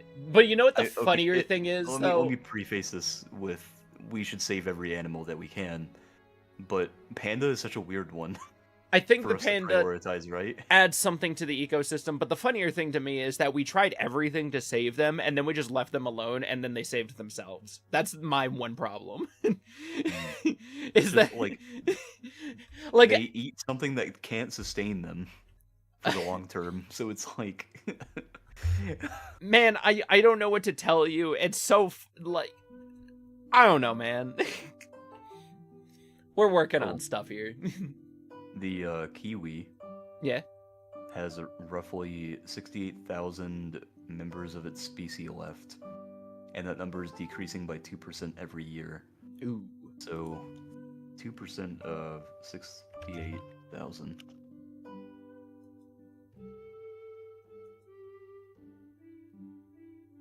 A 1,360 of them approximately die every year. That's a pretty big number. Damn. They should consider themselves lucky. There's only one of me. Damn. What the fuck? Ooh. That was a really good one. Whew. Flip that. That was like impressive, actually. That was the stupidest joke I could have made. Speaking of, I am like actually in awe at how just like good that joke was. speaking of, speaking of living computers. Yeah. And boom. Scientists have actually dropped the first code deployable biological computer. We've made our first biological computer, guys. Nice. It pumps, it thumps, it can calculate.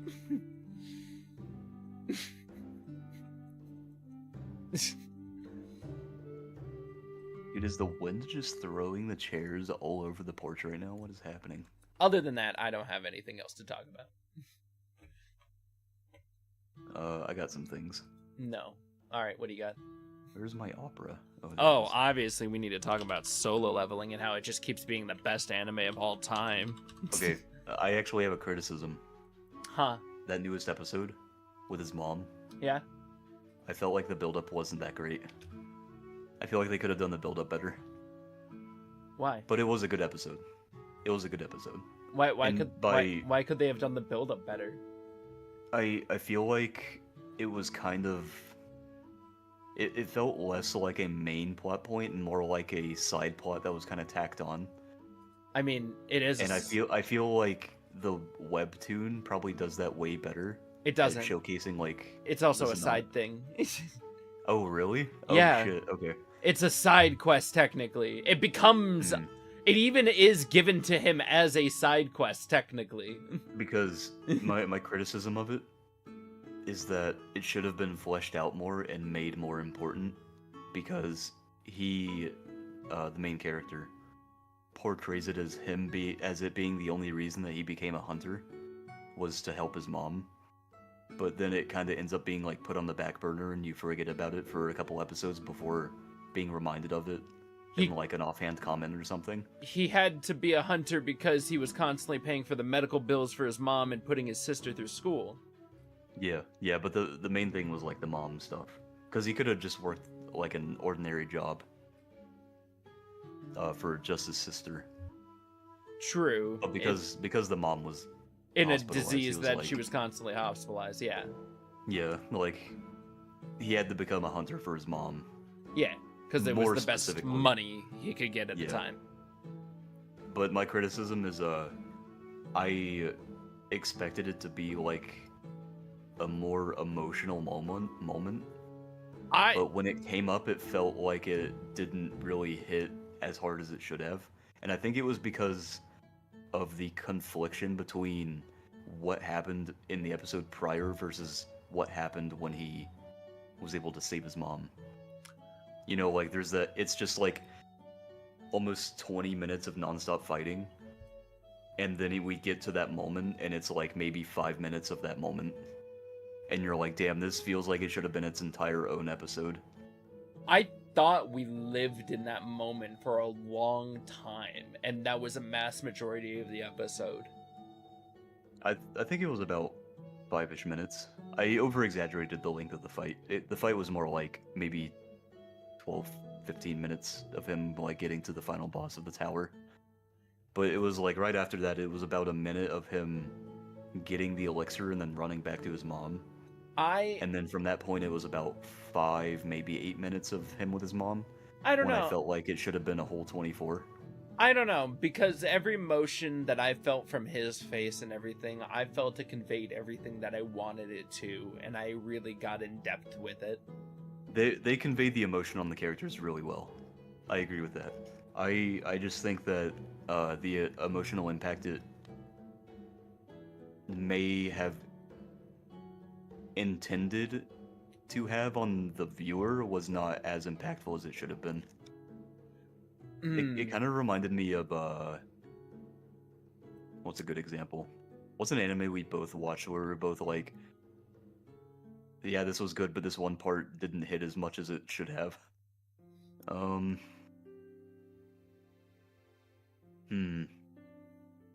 Oh, did we both watch Goblin Slayer?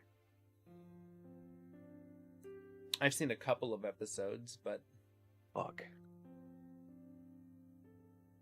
Ah, damn it.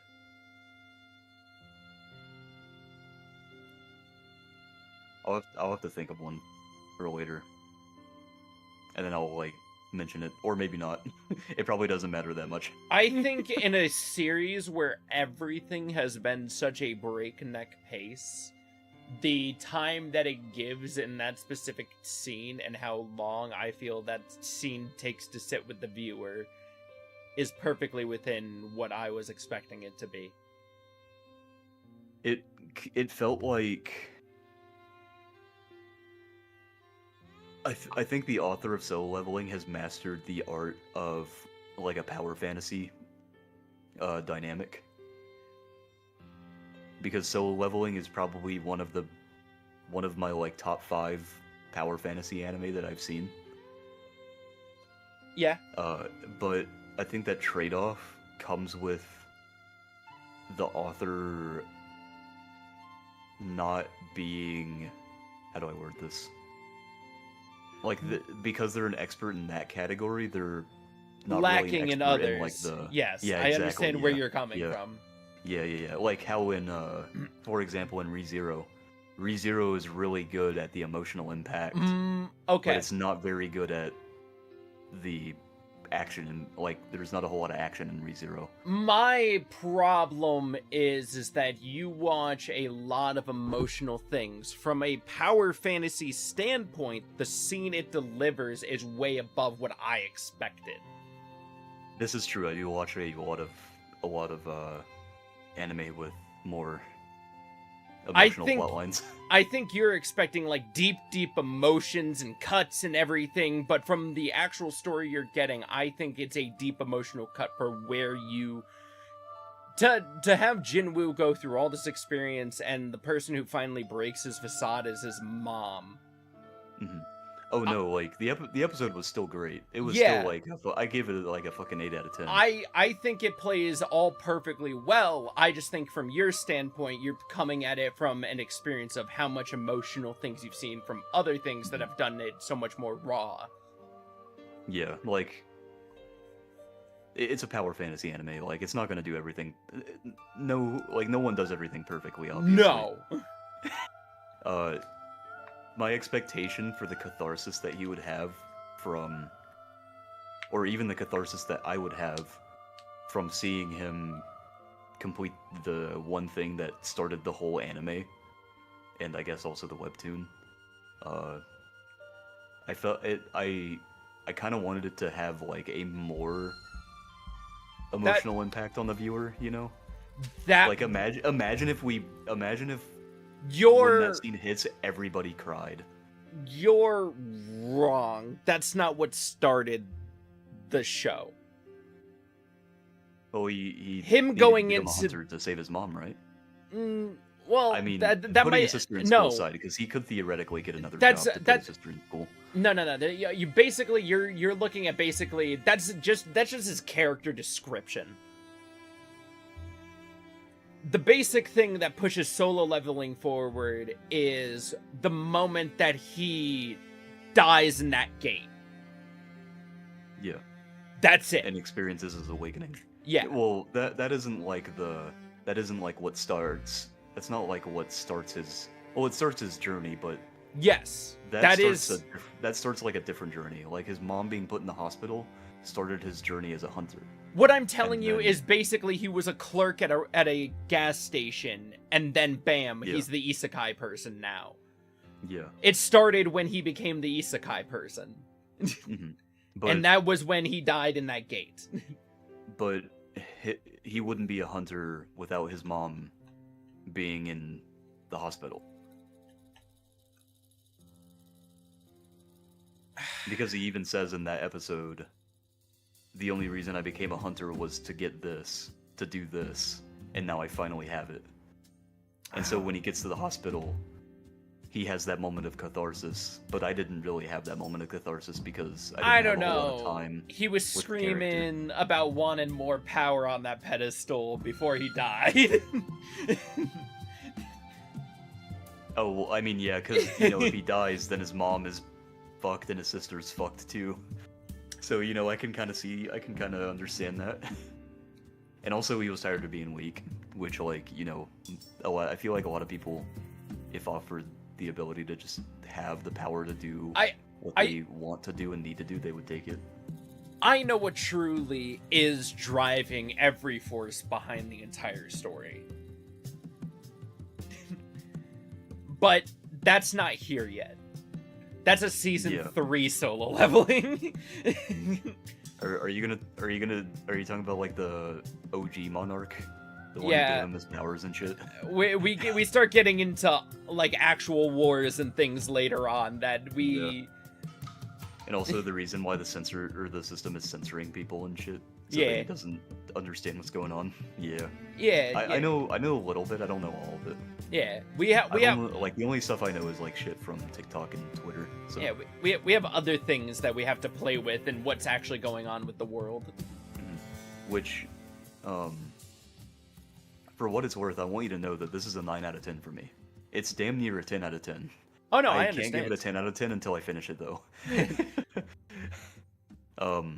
But it's everybody's been telling me the main problem. You are correct. It's an exact problem that every other character in solo leveling you don't care as much about because they're not Jinwoo. yeah, exactly. Yeah, exactly. There are a couple of characters I care about, but it's because I'm interested in learning more about them. Like the new devil girl. Her name is it Eri? Congratulations, you never see her again. There's no way, right? Mm. Genuinely, there's no way, because she's in the opening, in the city. Right? Do it. I'm gonna have to look this up. I have to spoil myself. I think... I can't even remember her name. If anything, he might return one more time to get a reward when they take it over, but other than that, I don't think they actually return anymore. Fuck, dude, she was such a cool character. And he even commented about how he's, like, attracted to Crazy. Yeah, so but that's like, not... Oh, dude. That's not the romance character. Oh, I know. I figured the romance character was Blonde Girl. We already knew that. There was smelling going on. That we already... The blonde girl... The blonde girl literally walked up and sniffed him as her first interaction with him. I was like, yeah, they're gonna marry each other. Yeah, like, immediately. And like, that was wild. Like... That's a fantasy for fans, for the main protagonist, for the lead girl to just come up and sniff him. Yeah, like that is quite literally like what I expected from a power fantasy, is the love interest to come up to him, sniff him, and be like, "This is a good dude." Like that's how I expected the love interest to introduce themselves. But yeah, yeah.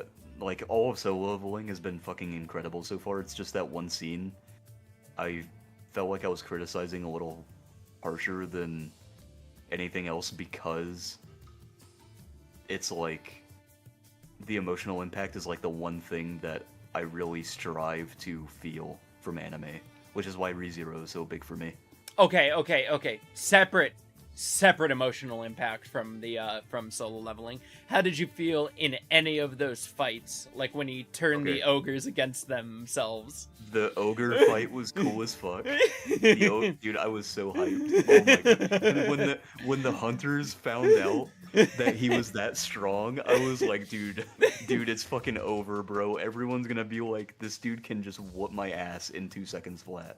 I was like, it's about fucking time people find out how strong he is.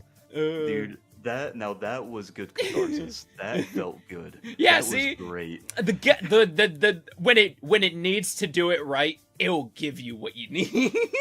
Even the fight with the Demon Lord at the top of the tower was fucking incredible, because the there wasn't a whole lot of build up for like introducing the demons there and stuff. No. But the author did it really well, and the director of the anime did it really well, because during the fight, when I was watching Eri express like, I am watching two gods fucking tear the realms apart right now, I was like, dude, it's so fun watching other characters and expressions and interactions with how Jinwoo fucking fights, dude. It's Even just like, oh fuck. even better.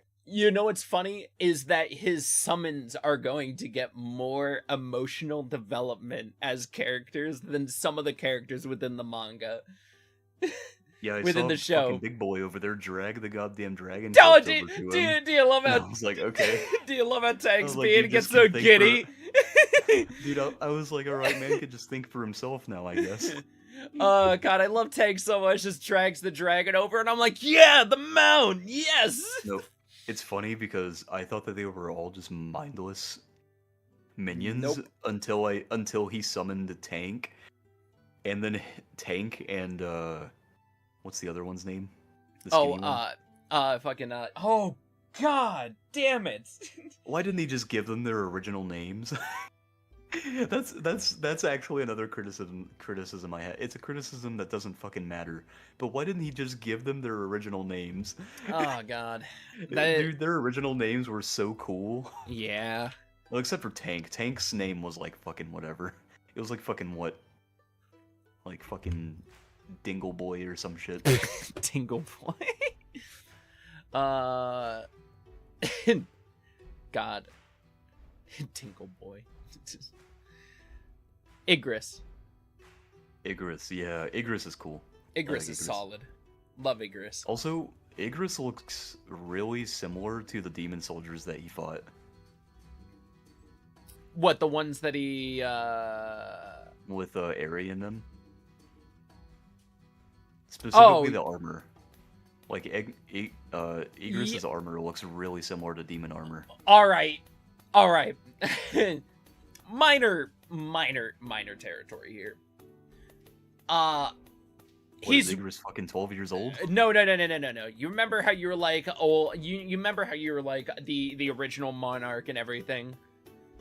Is the original monarch the fucking demon lord, like the OG demon lord or some shit? No, imagine basically these things are falling in Jinwoo's path because somebody's setting them up to fall in his path. Oh, so someone wants these people to die. Somebody is feeding Jinwoo to make him more powerful. Oh, it's the OG. It's the OG monarch that's trying to make him stronger to replace him, right? Yes. Okay, yeah. That's just So the minor. His name's a Shadow Monarch? Yeah. Yeah, and Just- he's doing that because he's like, eventually I won't be able to protect like what I rule over anymore. I So I won't need be. someone else to do it. Yeah, I won't be able to do the job anymore that I'm actually tasked with doing, and all the other guys are going to be terrible assholes about it. So you need to Yeah. get really powerful real fast. Yeah. The next season, though, he returns to the one room, and I'll be so happy. The one room. The one where he dies. Oh God. He goes back there. He goes back? Yeah. So you're telling me he's gonna walk into a dungeon with a bunch of plebs and it's just gonna be that fucking room again? No. Is he gonna be No. He gets a key, and he just gets to go back on his own. Is that statue still there? Oh, you damn well Oh, better he's- be. Oh he's- yeah, don't even he's worry. gonna kill the It's statue. it's Okay, gonna be cool. beautiful. It's gonna be a He's gonna beautiful kill the time when we statue. get there. this I know Oh my this isn't God, something does that mean that does that mean that I get to see the statue fuck around and find out? Yes. Okay, cool. Everybody who saw really the cool. statue fuck around gets to see him finally find out, but that's later on. Zach, we're gonna have this exact same level of excitement when you're on season 3 of ReZero. Maybe. Because season three is like the pinnacle of everything. Until Tepe has to restart the story, and then from season 3 and onwards, it's like just fucking non-stop action shit. Listen, is it better than Ed and Eddie's Big Picture Show? Because that really wrapped up the series, and if you can't confirm whether ReZero's season 3 gets a better ending than Ed and Nettie. Not ending, but just like cap of the current You season. get to see a fully animated dragon, no CGI. Yeah. Oh, okay. Oh yeah. Oh yeah. I got to see whatever. We don't count dragon- solo leveling. What about Dungeon Meshi? Who works on Dungeon Meshi? That's a good question. I think Because it's I feel actually like that's pretty very decent. important information. That's Because a, this is White Fox that makes ReZero.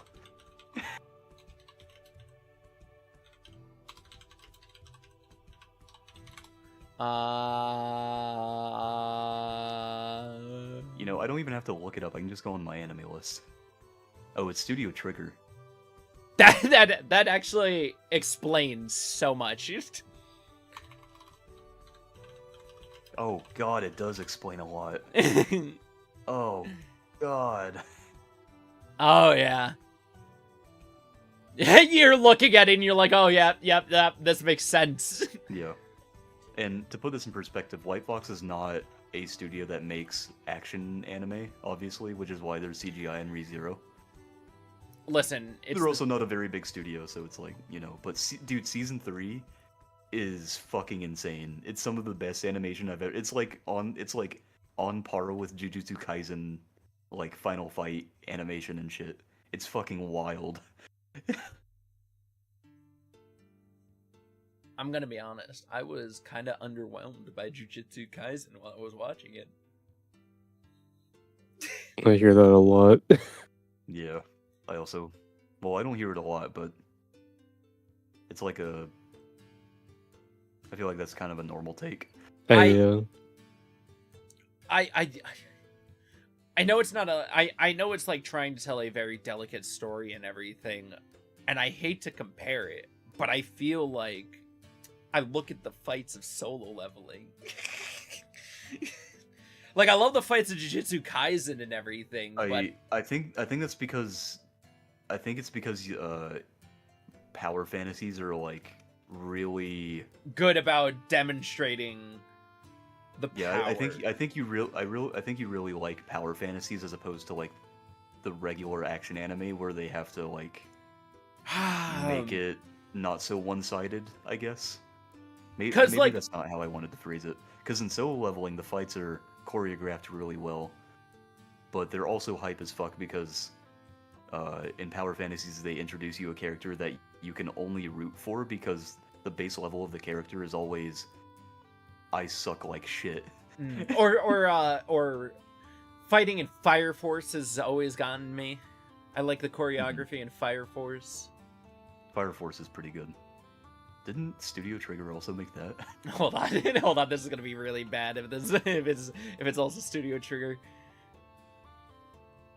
Ah, they made Promare. No, I don't think Studio Trigger did. Oh, I thank think God. I'm thinking of oh my god, what's that fucking anime called?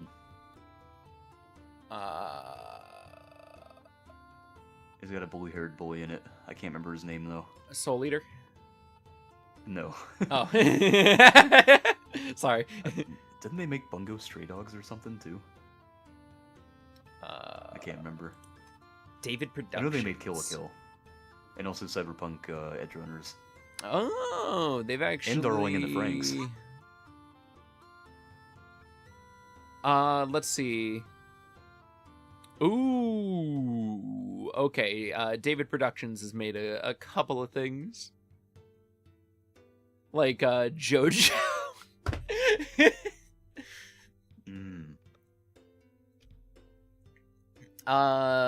Let's see. What else have they made? Monster Hunter Stories, Ride On, Bento, solid choices. Undead Unluck, Oh god. Cells at Work. There's some Zach. good ones on here. Do you know who Vincent Chansard is? Maybe. So he's an animator. I'm gonna give you a list of the stuff he's animated. Alright? Well, I've looked at 2 animation studios, so I might as well look at somebody else. So he's known for The Witcher: Nightmare of the Wolf, Okay. the movie, Persona 3 Reload, the video game, Okay. Ike Boys, as well as One Piece film Red. Okay. He's also worked on Jujutsu Kaisen, Mob Psycho 100. Ooh, there's the I like that other Uh, one right there. The Castlevania TV series. Yeah, you know what? I love Mob Psycho so much more than I love Jujutsu Kaisen. Yeah. I got it just perfectly with that statement right there. I really like Jujutsu Kaisen, but I have yet to finish it, so I can't really like give an accurate opinion. I like Jujutsu Kaisen. I love Mob Psycho. You know what it is? It's going to look at one's original art versus the redo of the manga, and it always gets me every single time, because you go back and it looks like a child made it, and then you go back to the redesign and it's all nice, all the lines are perfect. Same with One Punch Man. So, Zach, this guy, Vincent Chansard, Yeah. he animated the entirety of a fight scene in Season 3 of ReZero. Himself. And he literally told the studio, if you don't let me do this myself, I will not do it. So they gave him free reign. And it is like the episode that everyone is talking about right now.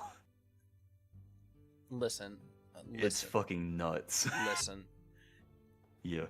Does it So you get a Mob Psycho level fight in ReZero Season 3. Does it reach the peak action and emotional tones that the movie WALL-E reaches? Yeah. I don't believe you, because that is a tearjerker. That movie is so sad, and they convey so much with so little. What episode are you on now? I have not Have you continued watching it at all. After you learned you were watching the director's cut, you're just like, I'm fucking done. Dude, hold on. Hold on. Let me go to Crunchyroll. Let me really tell you what I've been on. Let me go over to Zaku real fast. Currently, me and Bree have been I've been killing slimes for 300 years. Okay. The dub hasn't come out for the latest episode of possibly The Greatest Alchemist because the dubbed voice actor was sick. I fell asleep the other night to Space Dandy, truly a good classic. Oh yeah. Really want season 3 of that at some point, but we'll never get it. That reminds me, I finished Cowboy Bebop a couple months ago. Yeah? I think I told you guys. I gave it a good 8, 9 out of 10. Yeah. It's a true classic. And they left it more open-ended than I thought they would. I thought that Spike just died from all the spoilers I saw. But no, he just falls onto the ground and yeah, you never know if he's dead or alive. Yeah, because he has no visible life-endangering wounds. He just fucking collapses from exhaustion.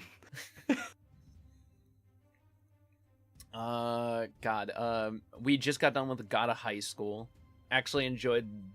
I understand why people were frustrated with the ending of that. The Boy Bebop? No, of the God of High School. Oh, yeah, that one was disappointing. Cut off, literally, when they just started to amp up the entire series. Yeah. Honestly, I'm waiting for my peak anime to come back, Campfire Cooking in Another World. Hell yeah. Also, I just found out something pretty cool about Wilds. Monsters that are in an element that is a direct opposition to the one that they utilize for their attacks, they can't use that affinity of their attacks. So I'm going to simplify that statement because that was kind of like mouth salad. The Quematrice, the chicken, the fire chicken, can't use fire attacks while it's in water. Wow. Like it tries to, but it's just like fucking, it's like a fart in the wind. Wow, that's pretty cool. That's wild. Did you just? It's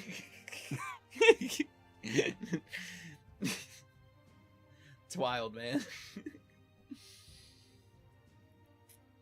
Hey, how's Sakamoto Days? How is Sakamoto Okay. Days? Hold on. Me and Kazu were Is- staring at the manga in the Barnes and Nobles earlier, and we were wondering whether we should, assassinate that or not. Okay, so this is really weird because I feel like I was in a different fucking timeline when this happened. Because I watched 2 episodes of it, Yeah. but apparently it was before it came out. Yeah. So I am very confused, alright? Because I don't know if they were pilot episodes or something, but I remember very clearly watching 2 episodes of it. Watching him do the whole fucking shebang with the blonde guy in the fucking little gas station he runs or whatever, his little convenience store. And I remember him having to go out and fucking beat some dudes up that literally brought weapons into his shop. Apparently that was fucking months before the anime actually came out. So I don't know what the fuck I watched, but it was Sakamoto Days, and from what I watched of whatever that was, it was fucking incredible. This is why I constantly believe reality has to be fake. Shit like this. Did I ever tell you the Matrix swapping scenario that I was presented, in which I went over to Bree's dad's house and there was a table in the kitchen and it had changed. I'd not seen the table change. And I said, when did you guys get a new table? And they said, we've had this table for like 2 years now. And I said, what? I've definitely been here since before you swapped these tables. And I have just believed that I swapped universes at one point, and now I have to deal with the fact that a table bested me in a different one. Oh my god. I don't have anything else. Do you have anything else? We've been going for like 2 hours, my guy. Bitch, does it look like I got anything else? Damn. What is the flow of that conversation? Does it look like I have anything else? Damn! Well, let's see here. What, were you impressed by we got 2-hour podcast? I saw someone recommending that you should update to Windows 11 before the Windows 10 support stops in, I think it's next October or something. Yeah. Do you still And have I was Windows like, 10? well, fuck me, I guess I do. Dude, do you want to know why your I've- computer's probably running like ass? Oh, I don't think Windows 11 is gonna help. I don't know, man. It might be because you're on Windows 10. Also, my PC runs pretty well still. I think. know. I don't have any issues with it. But no, that's not the problem. It's not your problem. It's Windows' problem. I'm not blaming you. I'm blaming Windows. Damn. Right, Kazu? Oh, Would Windows ever deteriorate a product over time to make people switch to a different product? Anything over Windows 10 is an upgrade, honestly. oh, I guess I'll get Windows 11. I have to Windows 11 is reset my- also more oriented for gaming. It's got like direct storage for faster processing and shit. I see. I have to reset my PC to get Windows 11, right? Yeah, I'll just do a quick update. And by quick, I mean like a 2-hour update. So, is Do that a it when you're yes? back. I do have to wipe my PC before I do it, or You don't have to wipe your You shouldn't PC. really It'll have to just wipe upgrade. anything now. Oh, it's just an update. Yeah, just Yeah, upgrades. yeah. It just upgrades it. Yeah. Okay. It'll ask if you want to keep all your files and just choose. No, Yeah. delete everything. Just clear it all, purge it. I don't want any of it. Burn it all Okay, got down. Oh, there's a new anime that's being worked on called fuck. It's called damn it, I had it right here. Where'd it go? Oh, here it is. Pretty please, I don't want to be a magical girl. That better be a horrific horror experience of being a magical girl, or I'll be very disappointed. It looks really cool. It's an indie. It's like a individual writer that is working on it. I want it to be like a sheer horror going on. I put it in the chat for you guys. It's pretty cool. What Well, else was there? nothing else. Nothing else important. I've had nothing for the past like hour. Yeah, I don't think I got anything either. All right, see ya. Bye!